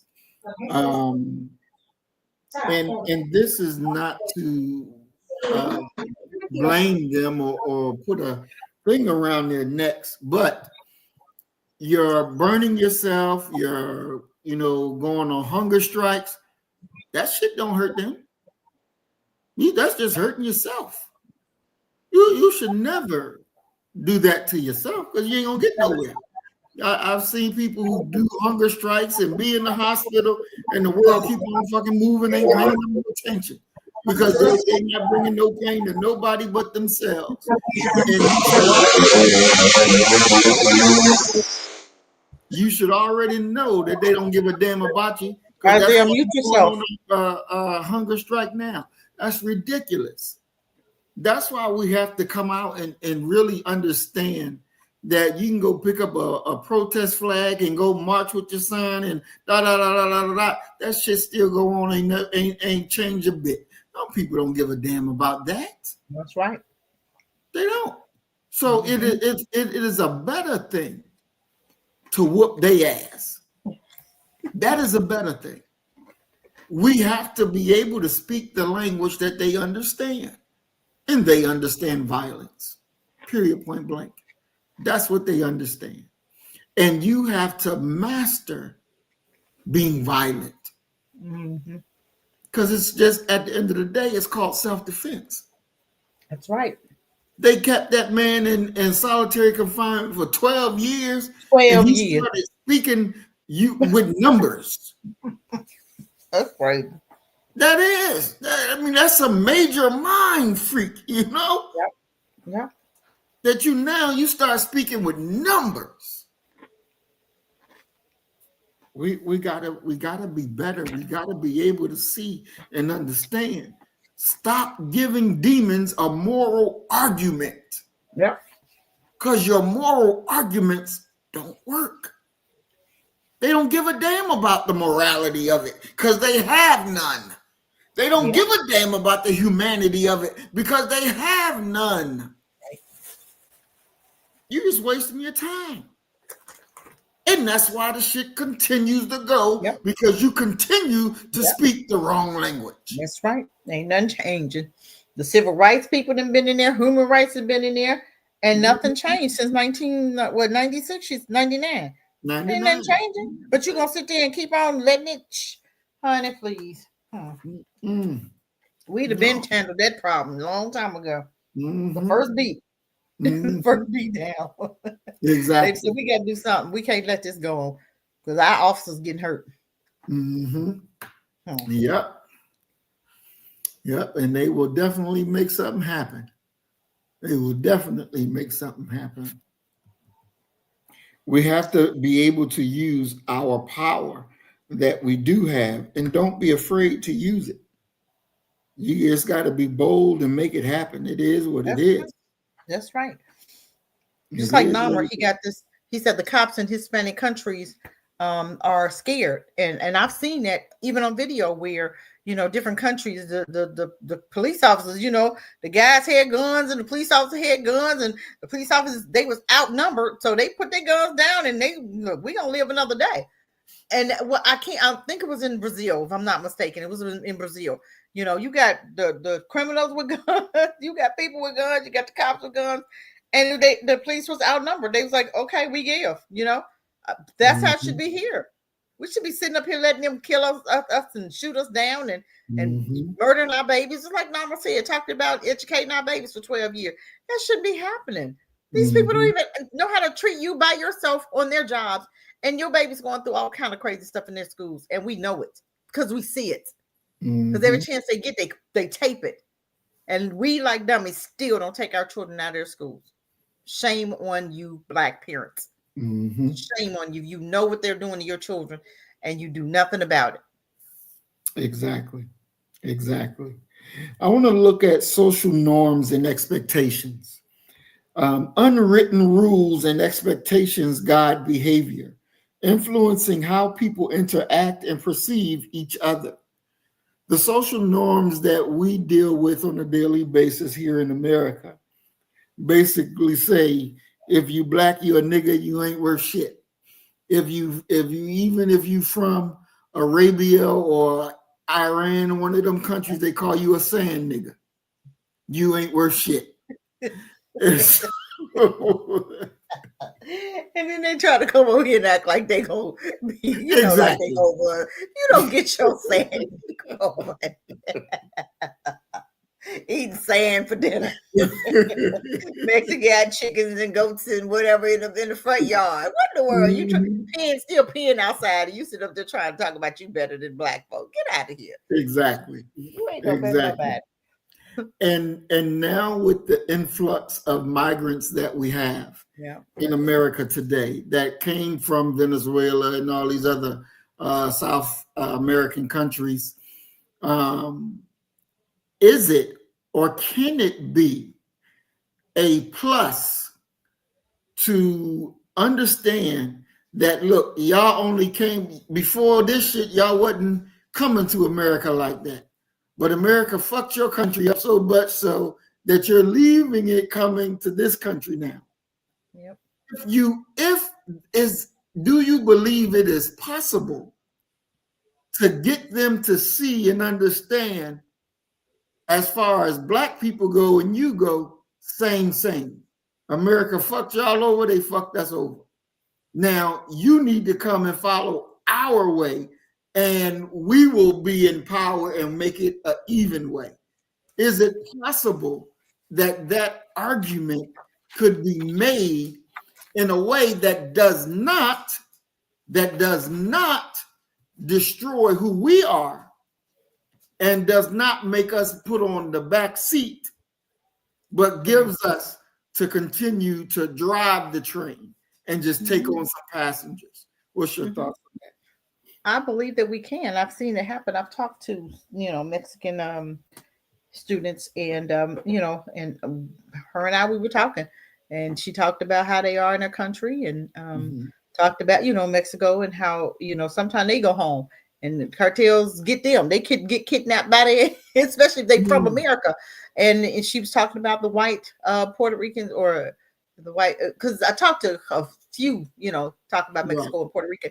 So we talk about, how the Mexicans are with their own, how, some of them want to be white, and then you have some they know that they have some black mixture in their families. They know it. And how they go against each other also, just like we do. We go against ourselves. They do the same thing. We just don't know it because we're not around them enough, and they act like they're the united front, and they're not. They fight amongst each other the same way we do. Okay. But I was telling her, I said, you just don't even know. If I said, and there's some over here that rock with black folk. They rock with black folk. And I told her, I said, you know what? I said, if you and I, or your group and our group, came together, we can shut all this shit down. We can run some stuff in America. She knew it. She understood it. But it's so hard. She said, you won't get everybody, just like we won't get everybody in our culture to do it. But you'll get enough, because they're done. They're at a rate now that if they did have babies, they couldn't even catch up. The white folk can't even catch up right now. They are such at a level, and they keep talking, we 13%. We're not 13%. Y'all stop believing that lie. Stop repeating that. That means that we ain't never had no babies, never had no deaths, never had nothing. I hate when I hear black folks say, we 13%. Shut up. You a dummy. Everybody grow who comes into the U.S. but black folk. You mean to get out of here with that. You ain't gonna tell me we know 13% nothing. No, it's probably 10% of them and 21% of us. I don't know why they still be saying that. I hate when people think. Y'all start thinking for yourself. Stop. When they tell you something's the opposite, we ought to understand that by now. But we'll still keep repeating that stuff over and over. But they know, and it's some black Mexicans and Puerto Ricans. They know. They're ready. They easy. But you're going to have some that's not. Just like you're going to have some black folk that's not. But the ones on that team that's ready to go, let's go. We got this. Let's go. So, yeah, you have some. Go. Sister Norma says that they say what you want them to hear, or what you want to hear. Where is that? Said that the problem with most Hispanics. Go sit down. The problem with most Hispanics is that they tell different people what different people want to hear. Have you found that to be the case dealing with Absolutely. them? I've seen that also. I've seen that too. I've seen that, yes. But I'm gonna tell you what, the same stuff that we have in our community. When my daughter used to live in Mexico, and I would go to visit just to make sure. I wanted to make sure everything was good. And the stores, we go into the mall, and I tell you, every time we went to the mall, it was somebody coming out in handcuffs, because them Them Mexicans, they bad. They Mm. they do the same. They do the same thing black folk do. Don't let Mm. them come and tell you we got this shit together. They don't, because I see Mm. it. I'm like, wow, look at them. Okay, she was stealing, food and clothing, whatever. They do the same thing. And yes, they do. They'll tell you what they want to hear. But I'm gonna tell you what, we have to, even with them, we'll still have to let them know that you come over here doing some shenanigans, we're gonna do what we're gonna have to do to you too. If we're gonna do this, we're gonna do it. But guess what? We're still watching you. We're still watching you. We're not gonna take a backseat to you. This is the way we're gonna do it, and you're gonna do it the way we doing it. We gonna do it the way you gonna do it the way we tell you to. Period. Mm-hmm.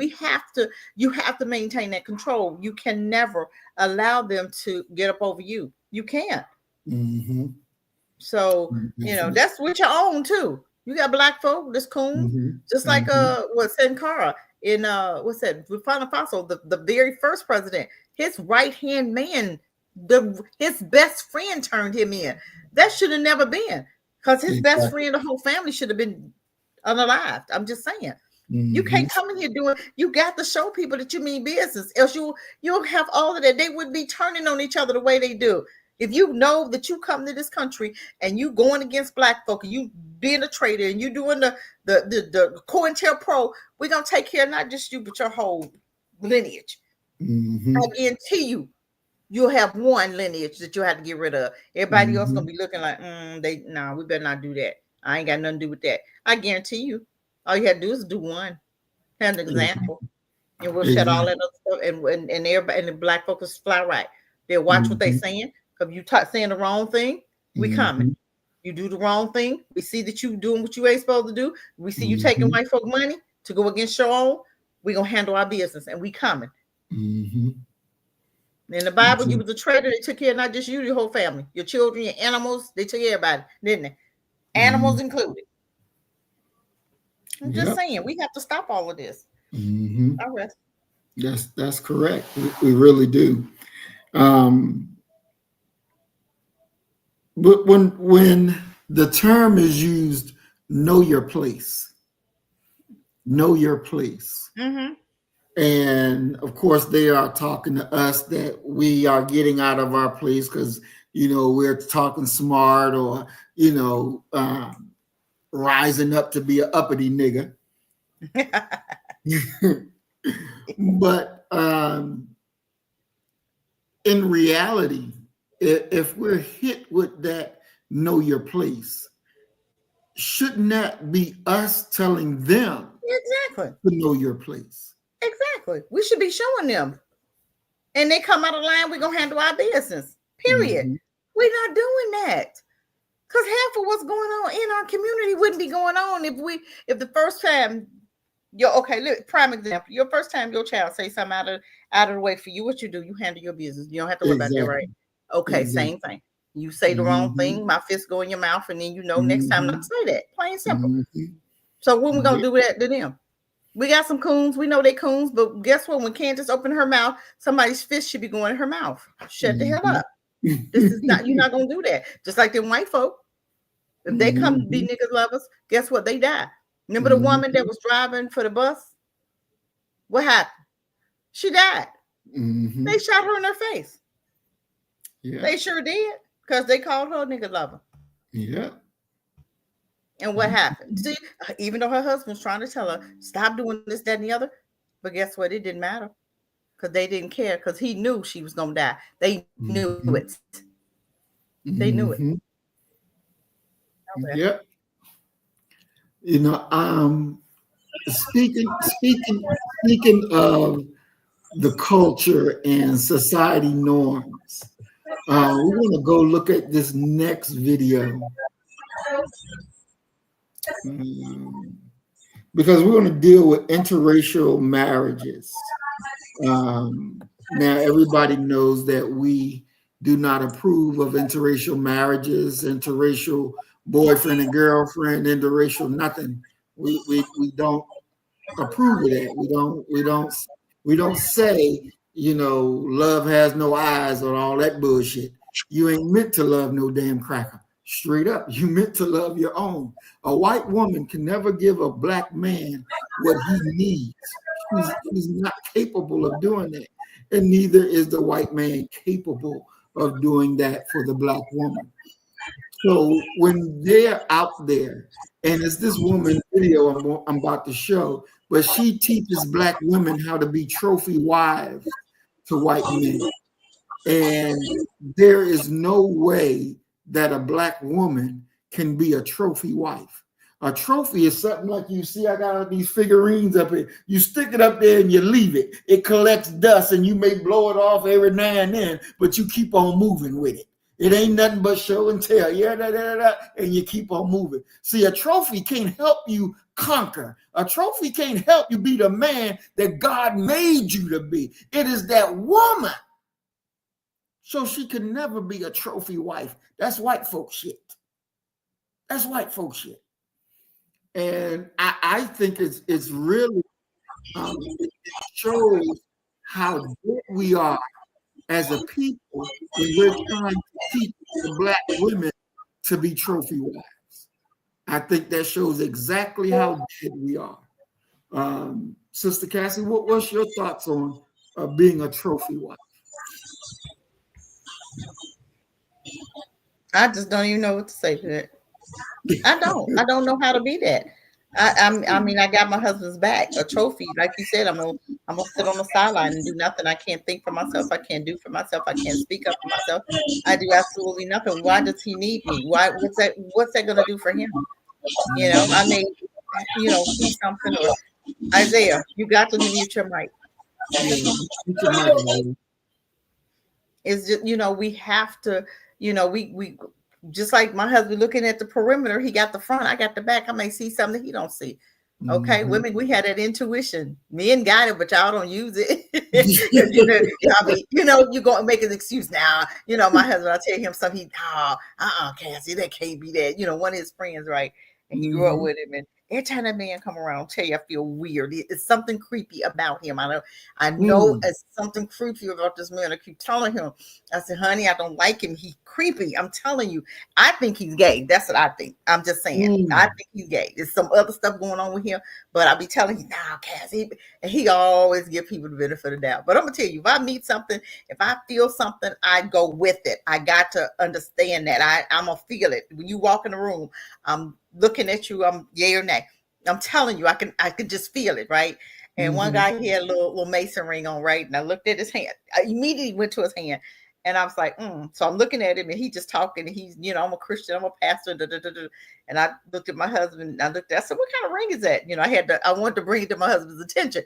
What kind of ring is that? He go, oh, this is passed down from my grandfather. And I'm like, oh, you doing that and the pastor, huh? And I walked away. I was done talking. Talking.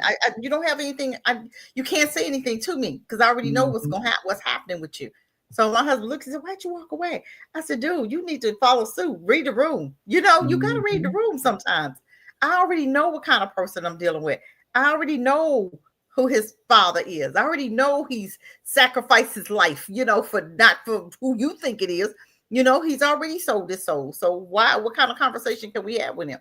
But I'm just saying, but we have to get to the place where we're not tolerating certain things. We're just not, we're just not. Exactly. So, Brother Isaiah, what's your thinking on trophy wife?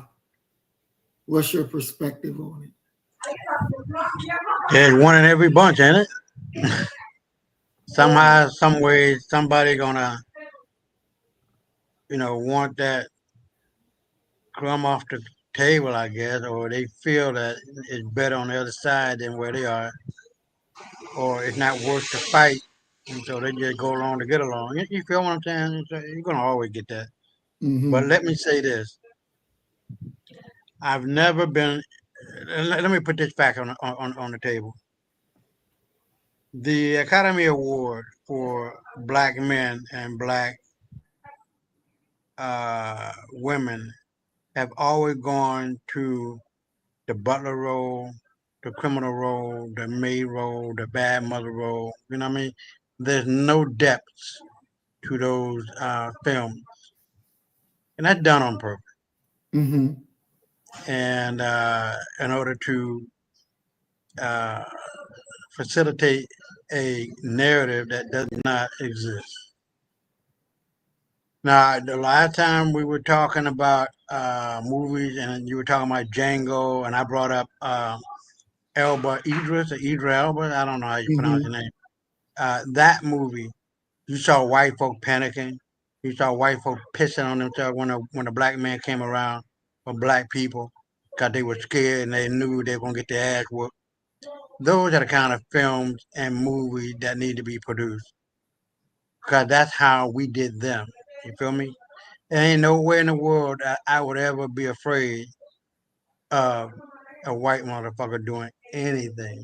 You feel me? So all of this constant um, spellbounding in the media, whether it's social media, whether it's TV, whether it's radio, whether it's whatever, it is a constant drip of that idea inferiority,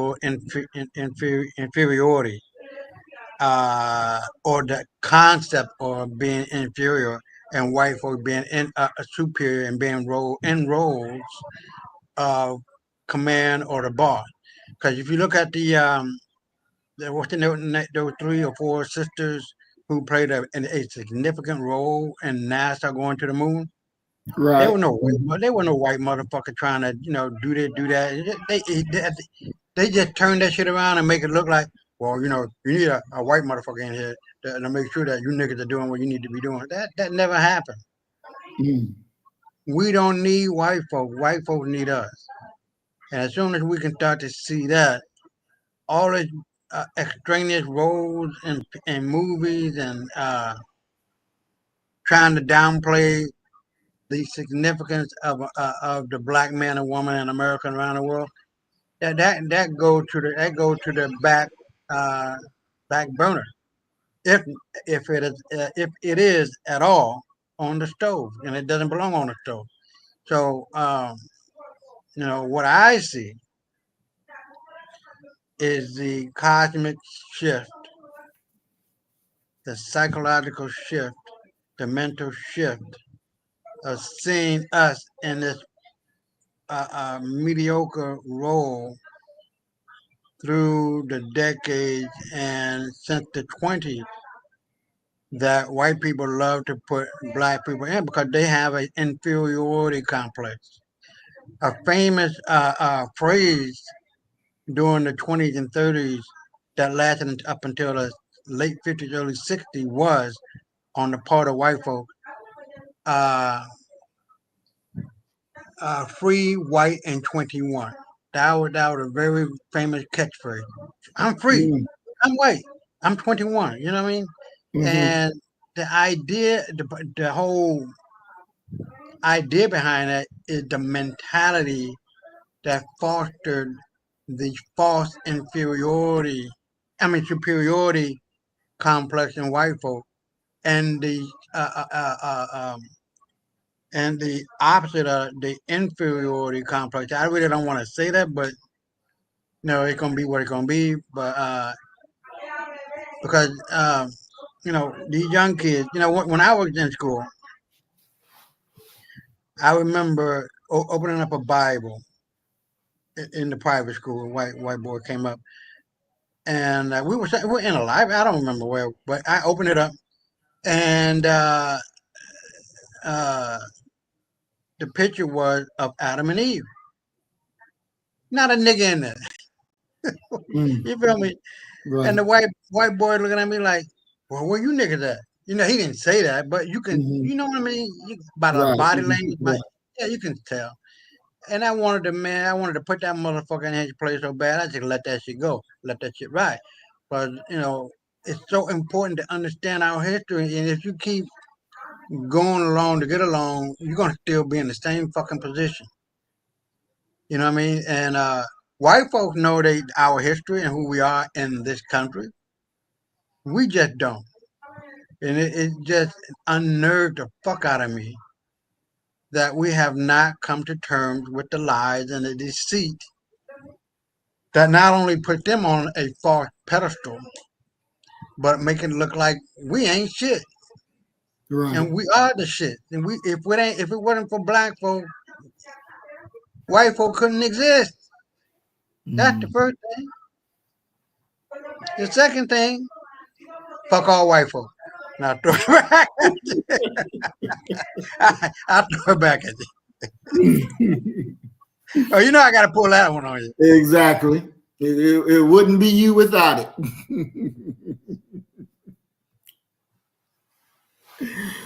All right, so we're going to go and show this part of this video. We ain't going to do the whole thing because we're against time, but we're going to show a little part of it. Of again, this black woman calling herself a trophy wife and teaching other black women how to be a trophy wife and grab you a rich white man, thinking that you got the best of heaven when you just entered into a complete hell. But this is a society trick. So noise in the background, that's the new baby. A lot has happened since the last time that I recorded. I think the last time you guys saw me, I was in my second trimester, and yeah, I think I did post an update in the community section when the baby was born. And I said that I would be back soon. And that was a few months ago now. I thought that when I came back on here that it would be to maybe do like some kind of newborn favorites or meet my new baby or something like that. But unfortunately, it's been a little over a month since I had to end up leaving my husband.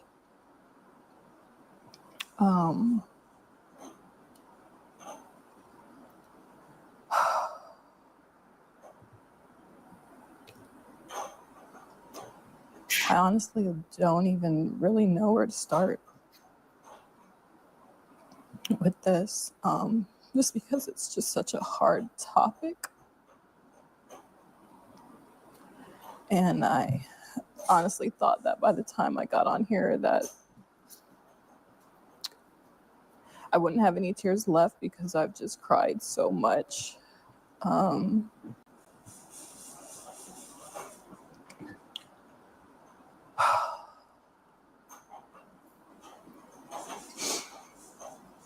It's like I built this channel and this whole brand around being this man's wife and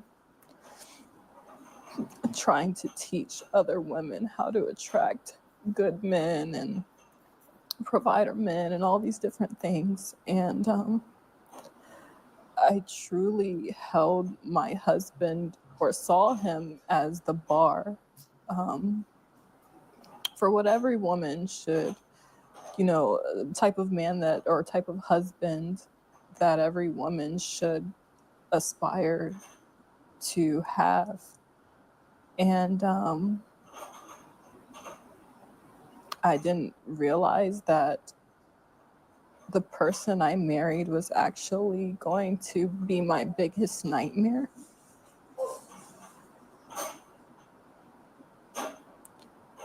So basically, when I first met my husband, as I've already talked about in another video, I think it was my single mom video, I explained, a little bit about how we met. And I really thought that man was my Prince Charming. So when I first met my husband,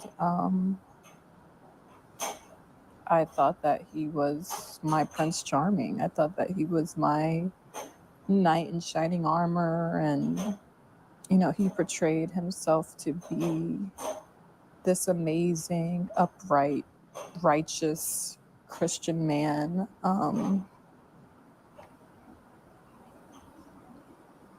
And I believed him.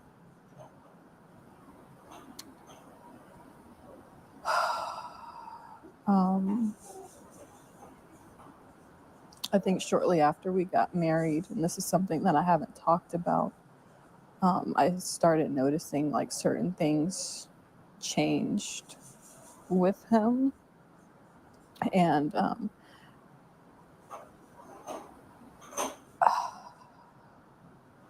I just started to see a few things that I didn't like. But I honestly thought that some of these were things that I could get past.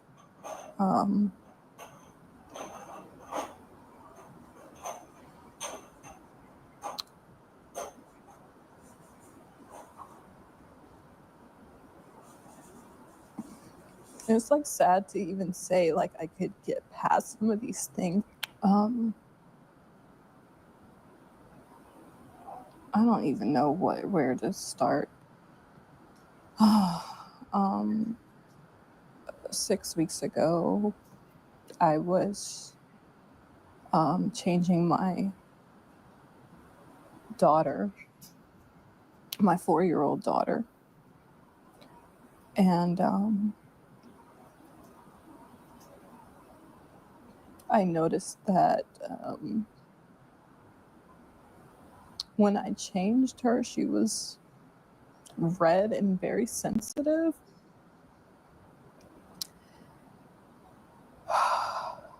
And immediately, my first thought was, did someone touch her?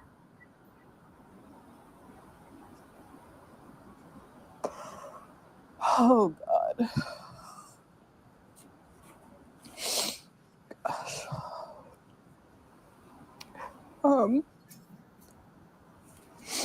So I asked her, I said, baby, did somebody touch you? And she ended up saying it was Daddy.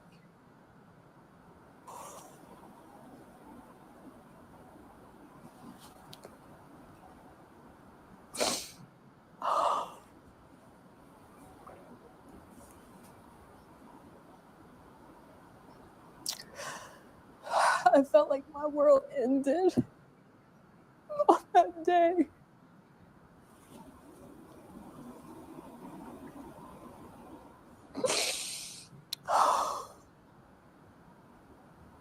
My husband wasn't home at the time when she told me, but I knew he would be coming home soon, so all I could do was just say, don't tell him that you told me.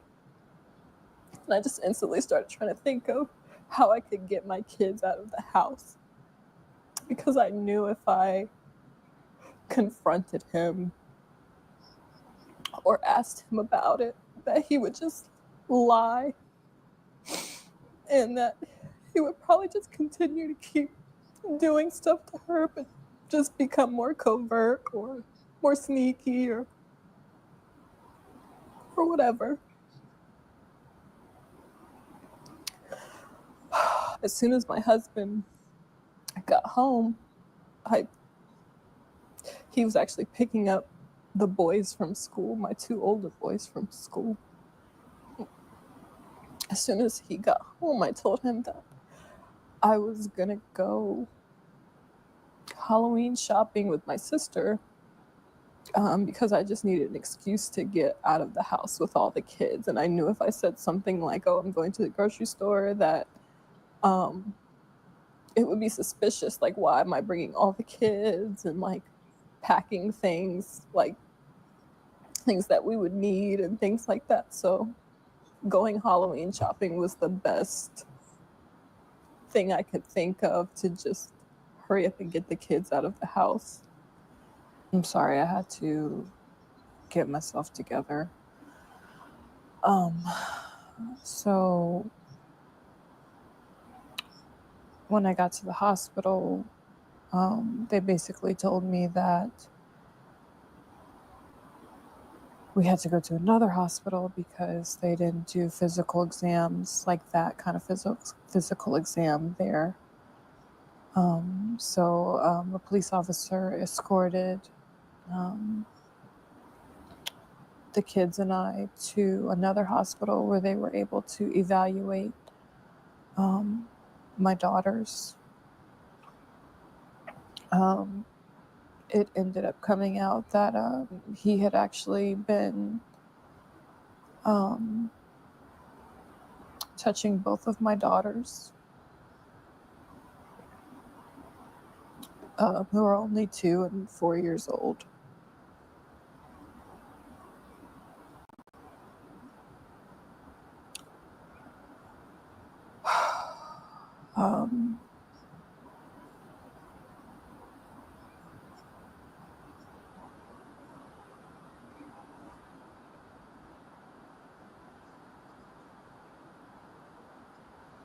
It still feels like a dream. Like when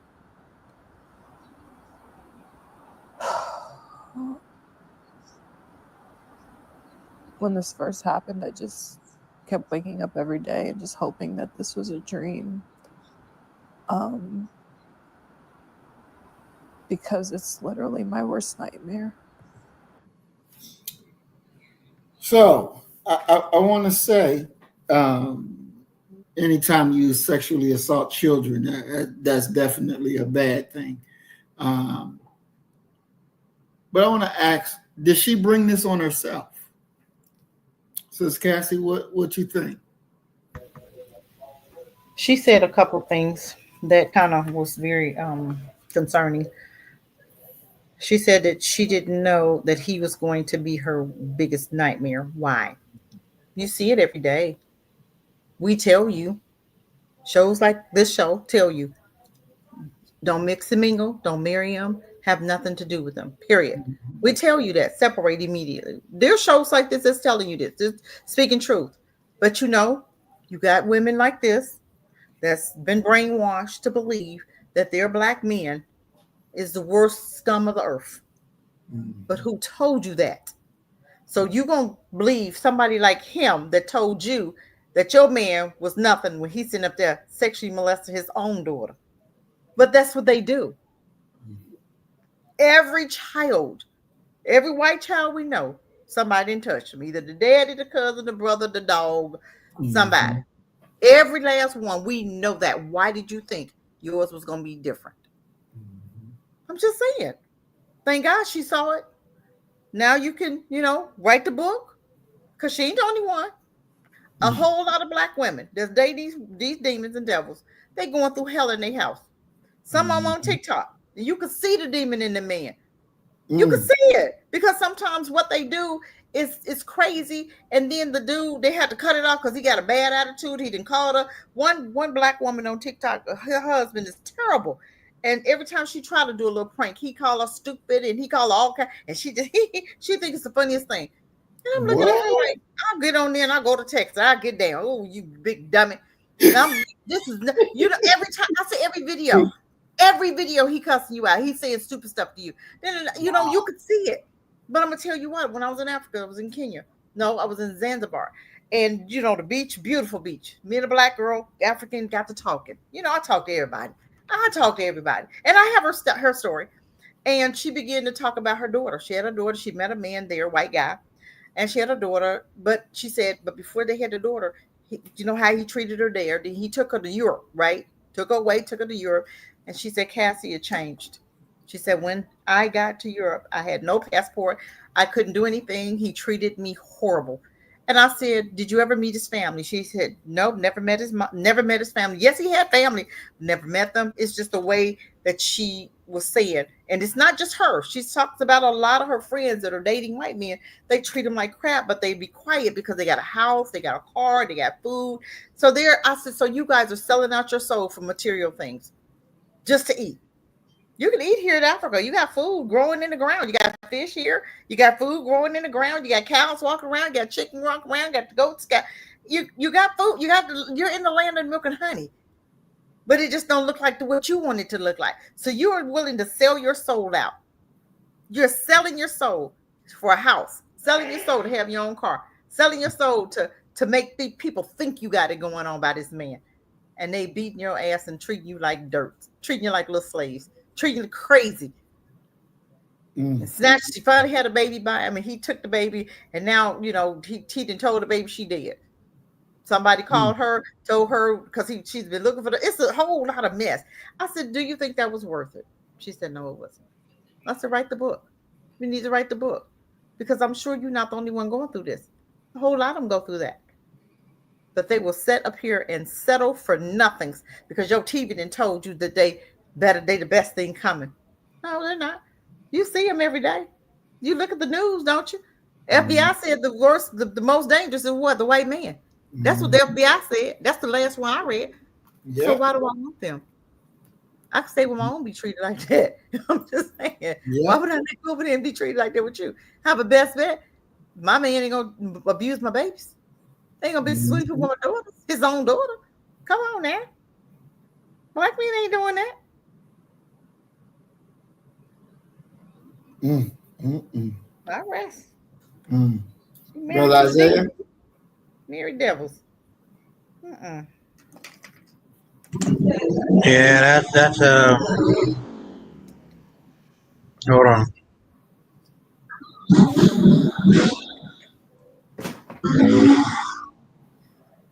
That's a Hmm. you get what you manifest into reality. Let me put it like that. And what I'm going to make a guess, an educated guess, that these black women who marry white men, are going for or falling into the mindset of a savior. They Mm, got a man, a white man, good credit. Exactly. You know what I mean? I can get more with him than I can get with a black man, and I can have me uh, a beautiful child with a white man, and have so-called white. There's no such thing as white, but I'm just going to go along with it. So-called half white, half black baby, mm, long hair. You know what I mean? All those so-called wannabe benefits that are not really benefited if you know your history.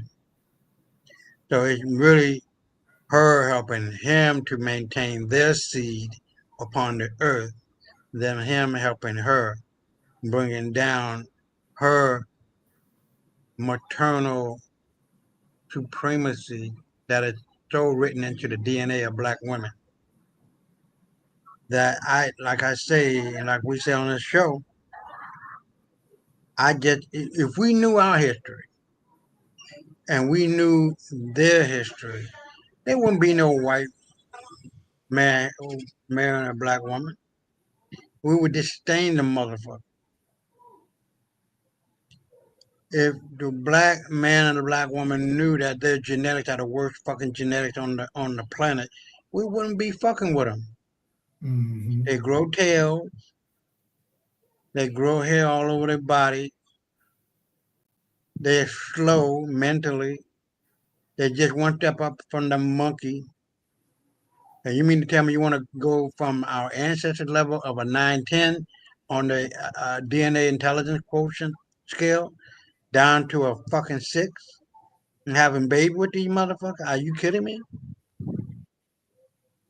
You know what I mean? So yeah, it's her fault. Yeah, it's her fault because there's nowhere in the world that my boys and even my daughters would marry somebody white. They all got black boyfriends, and my older daughter that I raised, she's married. We got a beautiful family and all of that. So they know about these people, and her crying, that's not going to erase the shit. Because I'm pretty sure there were signs, but she wanted to ignore those signs. And common sense tells you, like Sister Cassie said in her book, A Mother's Love, you're going to know what's going on when you talk to somebody. And she gave a really good example. And somebody coming into, that was like a banquet or something, Sister Cassie. And you can look at a person and know they ain't shit. Or they don't know shit, or they don't got shit. You know what I mean? You just know. Always pay attention to your instinct. Your instincts are the God of you telling you to go ahead and do it or not go ahead and do it, because you're gonna pay the price if you don't pay attention to what the hell going on or the signs. And that was a good sign for her if she never met his parents or his family. So more than likely they didn't like niggas. See, but if white folks really, really, really, really knew who they were, they would be disgusted, pissing and shitting all over the place in Europe before we got there and cleaned the shit up. And even after that, they still didn't know what to do. They just started learning how to speak 1,000 years ago, how to write 1,000 years ago. We as black people created the Industrial Revolution, and they did not. All right, so amongst thousands upon tens of thousands of other things that I can talk about, fuck all white folks.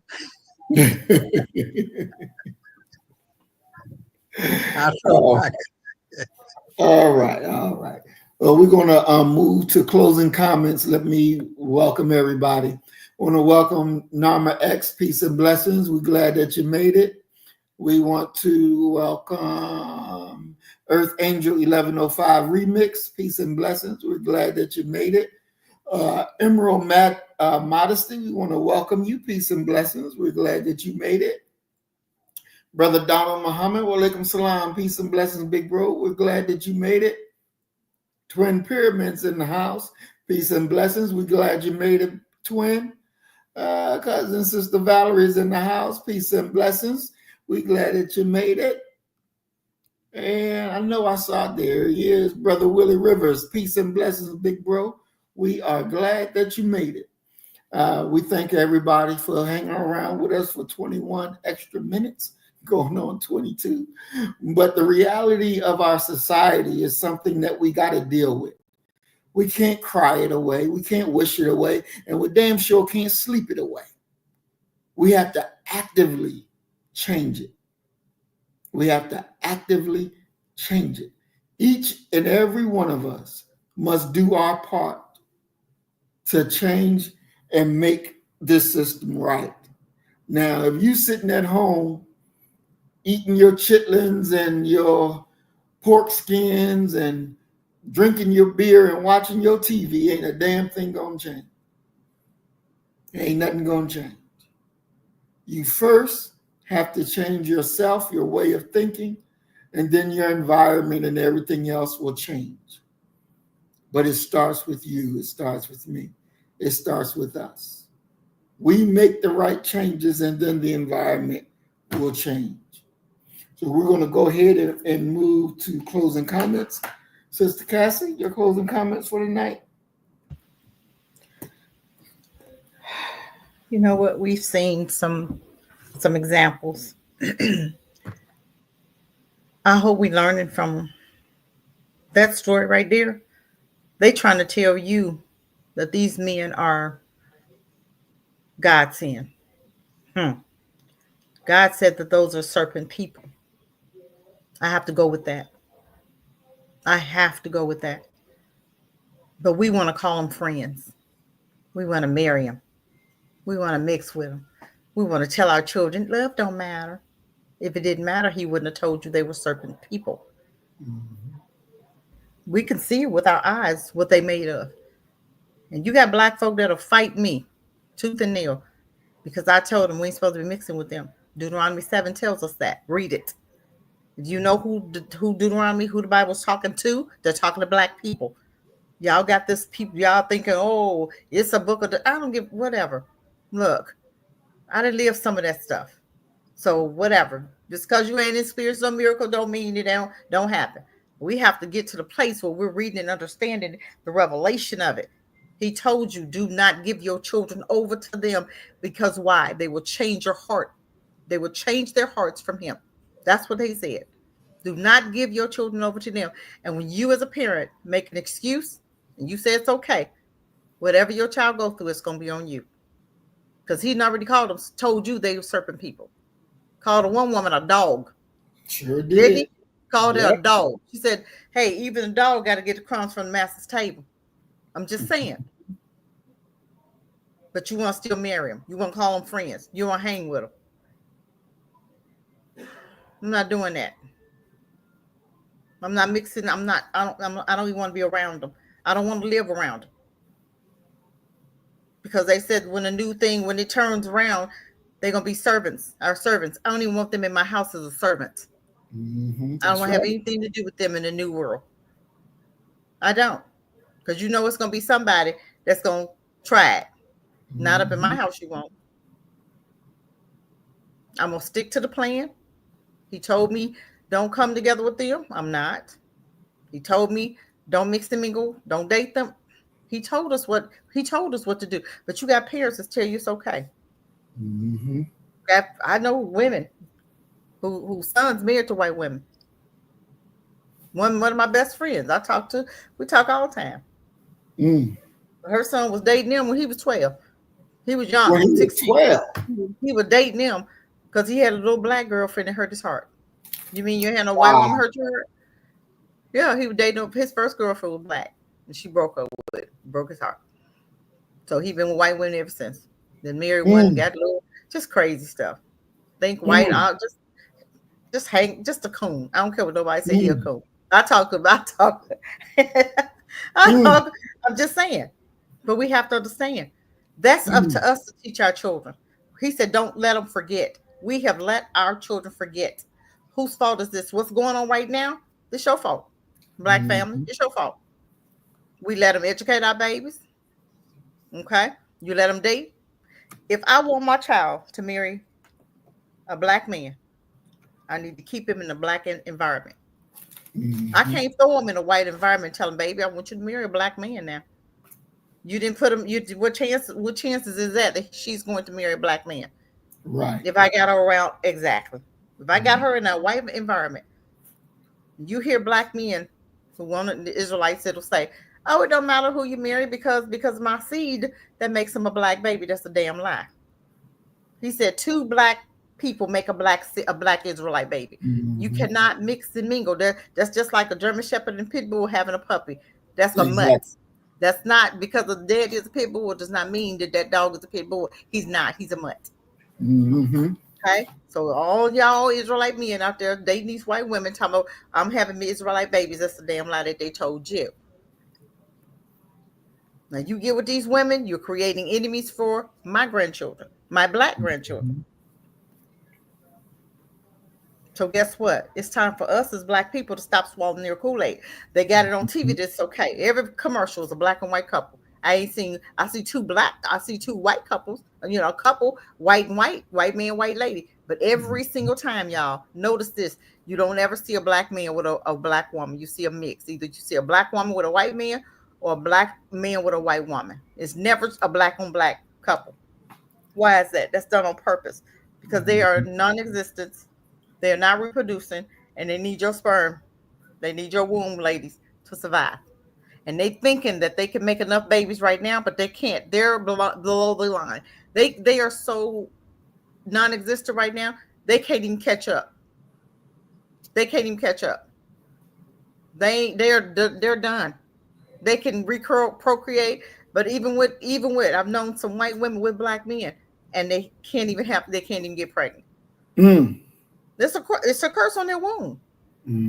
Or the baby is sick if they do, and he's sick because you ain't supposed to be sleeping with them. You sleep with a dog. You sleep with a Neanderthal. You sleep with an animal. Those are not people. You sleeping with a serpent seed. So that means she's Satan's daughter.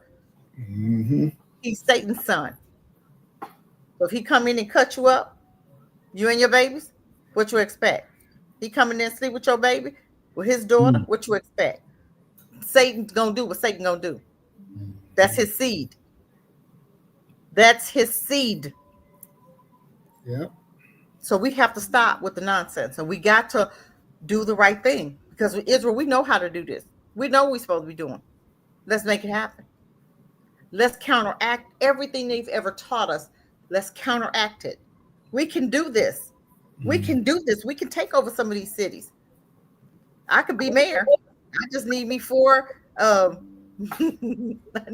need 4 assistants that'll rock with me. I tell you how it's done. I already got the plans. I could sit up there. I could build a whole city. Black folks. Okay. You can have mom and pop shop for your restaurant. Yeah. Okay. You can have a school, corporate school, a cohabitant school. That means everybody in the city put into the school, and you get money back from it. That means we have our own Walmart, but we ain't gonna call it that. We're gonna co-own it. We can get a supermarket, co-own that. Mom and pop shop. I'm just saying, we can do a restaurant, we can do a hospital, wellness center, both birthing center. We can do this, and we can sue the government for weapon reparations. Because I'm gonna get a team. I would get a team of attorneys. I want lawsuits filed off the lawsuits. We're gonna sue them. We're gonna get what we need for our city. Yes, I'm gonna have that person that's gonna be my spokesperson, because I get up there, but I'm gonna hire a spokesperson. I'm just saying, these are things that we can do. We got black attorneys won't file one lawsuit, and we know we deserve them. But it's time for us to do better. It's time for us to wake up and smell the coffee and see the dangers of dating them, the dangers of leaving our children unsupervised around them, the dangers of you on their jobs. When you get out of these colleges, get into the right vein, get into your field, get into your area amongst your own. Let's take care of our own, spend our money with our own. I hope y'all ain't spending a whole lot of Good Friday money. I bet y'all done went shopping and shopped up a storm Friday yesterday, didn't you? I bet I bet you all did. Went out there, spent all your little paycheck up. Let's boycott Christmas. Let's not spend our money. Let's get what you need. You can shop after Christmas. We ain't got to. Let's show them what we're working with. Exactly. Let us pull our monies away from them. Let's do something different. And see, don't they beg you to come back to their tables? No, we got our own tables. You come over here to ours or not. You know me, I don't want you at my table. I built my table. I don't want I don't want nothing from you. I'm just saying. But with that, I rest. Yes, ma'am. Thank you, Sister Cassie. Brother Isaiah, your closing comments before you fall asleep. Well, I am. I didn't really get too much sleep last night, ending at 12 o'clock. So, but it's all good. It's all love. You know what I mean?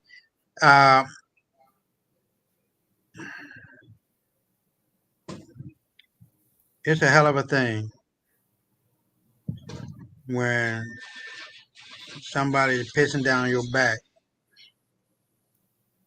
and you turn around and they tell you it's raining. That's white folk. Perfect. Don't do no wrong. Don't say anything wrong. Treat people well. They are perfect. But little do they know that there are 3 things that you cannot hide forever: the sun, the moon, and the truth.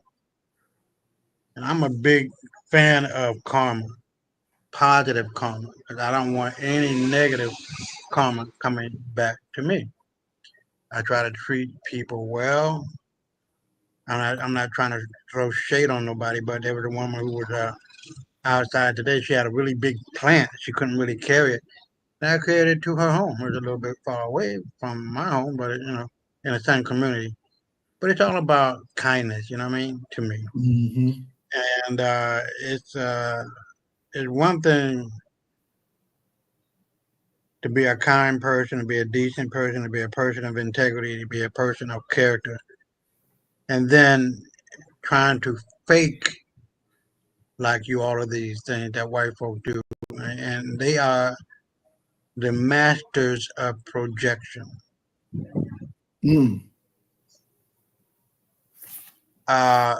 It is obvious to people who are of our persuasion that they don't want to give up their power. They don't want to have, excuse me, they don't want to have an environment within this nation where everything is on equal footing because they've been getting the benefits of cheating for so long.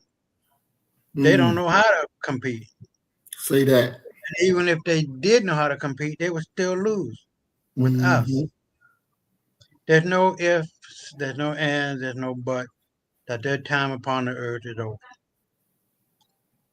They only ruled for 150 years in Egypt, 150 years in Greece and Rome during the Hellenistic period, and now that is over. So it's just a matter of time, like Sister Cassie was saying, there'll be our footstool. It's guaranteed. No ifs, no ands, no buts. And I truly believe that they are scared of the truth about their own history. Because can you imagine? I'm white. I'm Mm. Caucasian. I'm Caucasian. I'm European. And you come across the truth about you not any of that? Like these white Jews, they're being restricted to not having, hold on for a second. They're being restricted not having DNA tests being done. Mm-hmm. Do you know how terrifying that would be? Waking up one day and you realizing that your parents, your great grandparents, your great grandparents have been lying to you, saying about who you are and what you are, and that your real daddy and your real mama are black. Mm. Mm. Can you imagine if you are Mm. been hypnotized, conditioned as a white person, that you come across that, and they are waking up to that,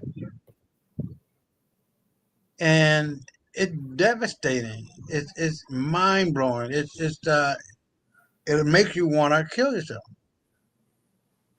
Mm. And white folk are killing themselves and each other because of the stress of it all. And if you look at it from the most recent moment into the future, you can't help but to see that the world has changed. And that little piece I did last night, talking about the change in power structure over time, it always does that. You don't stay on top forever. Right. Not unless you are doing the right things.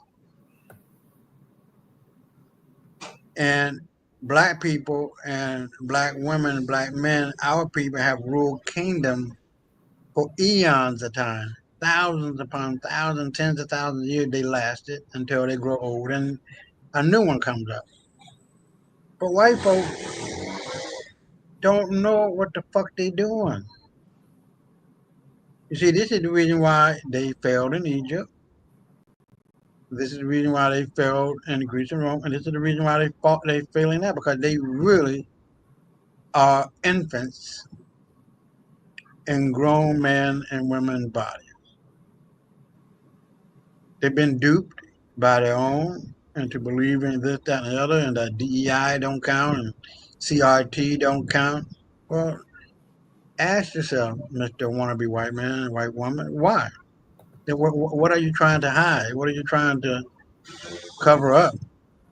That you don't want people who are actually have done that to know who they are and to discover who you are. And like I said, truth always comes out in the end. And my final thing is that white folk gonna always be second fiddle to us. It's written into the book. You feel me? And it's just a matter of time before our people wake up and say "fuck all white folk." I gotta slip that in. Hopefully sooner than later. Hopefully sooner than later. Exactly. Exactly. I gotta slip that in. I gotta wait until y'all calm down and looking like, oh yeah, and then slip that in. But we all good. But it will be all right. It ain't their ruling period is over, They're man. done. But They are done, family. They are done. We Yeah, need to thousands understand and that thousands of they're years. done. This is nothing but a day and a year for us. You know what I mean? Come on, man. It's over. But I throw it back.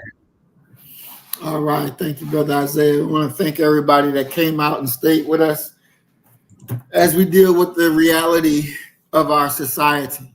There's changes that has to be made in both societies, in the Black society and the white society. But the most important changes that has to be made is right amongst ourselves. We clean this up amongst ourselves and we'll take care of that other party one day coming very, very soon.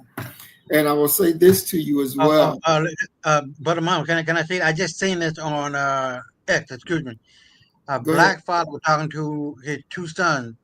They had like a little I don't want to say a scoreboard, chalkboard. It's not a chalkboard, but with the marker. And he's asking his kids spell philosophy. They couldn't do it. Spell Wow. two, three kind of twos. I don't give a fuck what two you want to do. T-O, T-O-O, or the number two. They couldn't do it. I'm like, what the fuck is it? Wow. But we What don't boy see you nothing think? wrong with that, though, do we? We Huh? don't see nothing wrong with that, do we? We keep allowing them to educate your babies. Yeah, somebody miseducating them. So Okay. I was shocked. I'm like, what the fuck? Why are What you do you shocked? mean? Why are you shocked? Cause the two, you can't spell two. Why are you shocked? I'm gonna ask you again. Why are you shocked? It's disheartening to see that, but I would not expect Why? somebody to be 15, 16, 17 years old. You mean to tell me you can't spell the number two? You mean he wasn't taught how to spell? He wasn't taught? That's what it sounds like to me. You're not gonna blame him. I don't know. I'm just going by what I saw. I'm gonna send Okay, it to but you what guys. I'm saying is why who dropped the ball? I would say the parents. I would say the parents. I would say the Okay. parents. Okay. The But they're in school their system. schools 8 hours a day. Right, 6 hours a right. day. You were Yeah, I in their feel you. schools. But hell, I remember when I was 13, I could spell hard as words. But see, this is wrong with Black people. We're not understanding how dangerous these people are.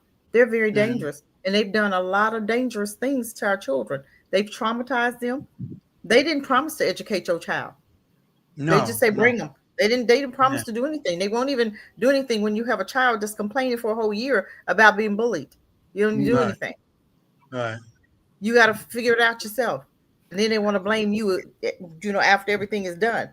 Well, right, this don't surprise. Now you got Black folk doing the same thing, taking over for them, doing right, Black children the same way they do their Black. right, right. They've done our It's a Black children. generational curse, so to speak. It's generational, but you have to Yeah, understand it's deeper than that. For us, it's deeper right, than that. Especially when you right, got a Black person that look like me that won't defend right, my child, don't won't defend right, our Black children because right, I've taken the place of Massa. You have a right, Black face but a white right, mind. That's right, what's going on. You mean to tell right. me no teachers follow? No teacher, not a one Black teacher saw that these boys couldn't read. I can understand the white folk. I can understand those white teachers, but one Black teacher, you did nobody. Not one Black teacher saw them boys failing and couldn't Right. spell. Not one. So I blame Yeah, Black people for that. Right. That's black people, black folks' fault. That's Yeah, but black that folks' fault. It's not the parents, it's black people's fault because we said right. it's okay for them to go to their schools. We Yeah. fought Yeah. for our children to go to their schools. Who fault is that again? That's black folk fault. Hmm. You gonna give your baby unattended to your enemy? Make it make Right. sense. Right. But go ahead, I rest. No, I just wanted to share that with you. I'm gonna find it on X and send it to you. I was like, Yes, they what are the very fuck? dangerous. Very dangerous. And Yeah. we still don't get it yet. Every No. minute and every second, we've allowed them to be with our children. Our children are fine up until 5 years. When they go to their schools, that's when they go downhill for our babies. We don't understand it yet. What has to happen for us to understand that? What has to happen for us to get mad enough and now Trump say, okay, DEI. Okay, thank you, Trump. Now, what you gonna do, black folk? He said he's not gonna teach your baby nothing. He's not gonna teach your baby your history. What are you gonna do about it? Nothing. Snatch your children out of their schools. We don't need their schools. We can call ours anything but schools. Learning institutions, the truth. Right. We can call it the Right. truth. Take your Right. babies out of their schools. Why are we not doing that? When he told you what his plan is, what's your plan to counteract his plan? That's what I want to know. What is our plan to counteract his plan? Right. I rest my mic. Go ahead. Yeah. No, I just wanted to share that with you. But go ahead, brother, Mom. Okay, thank you. And again, we have to make the right changes to produce the right future. You know, it's like when you have a family, the family is the factory that produces the children, that produces the people that will run nations. So we have to be very careful about what we're producing, and we have to be protective of what we're producing as well.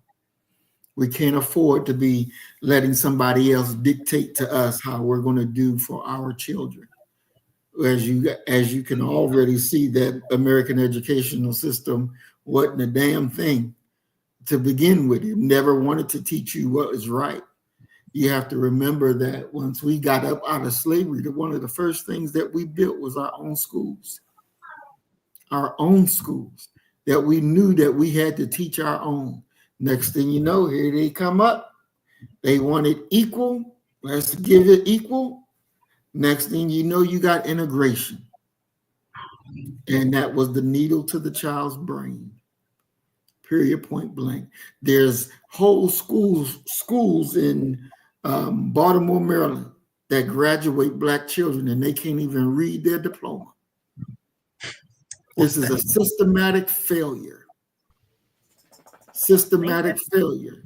And our people need to be held responsible. I saw the video where the mom was upset that her child ain't been to school, but yet still got a passing grade, and wanted to blame the school. Nope. And not one time did she say, I was wrong, that I didn't hold up my end. You're the first teacher. You share that responsibility, and it starts with you. It starts with us. We have to take what is ours and make it so. We cannot continue to be passive.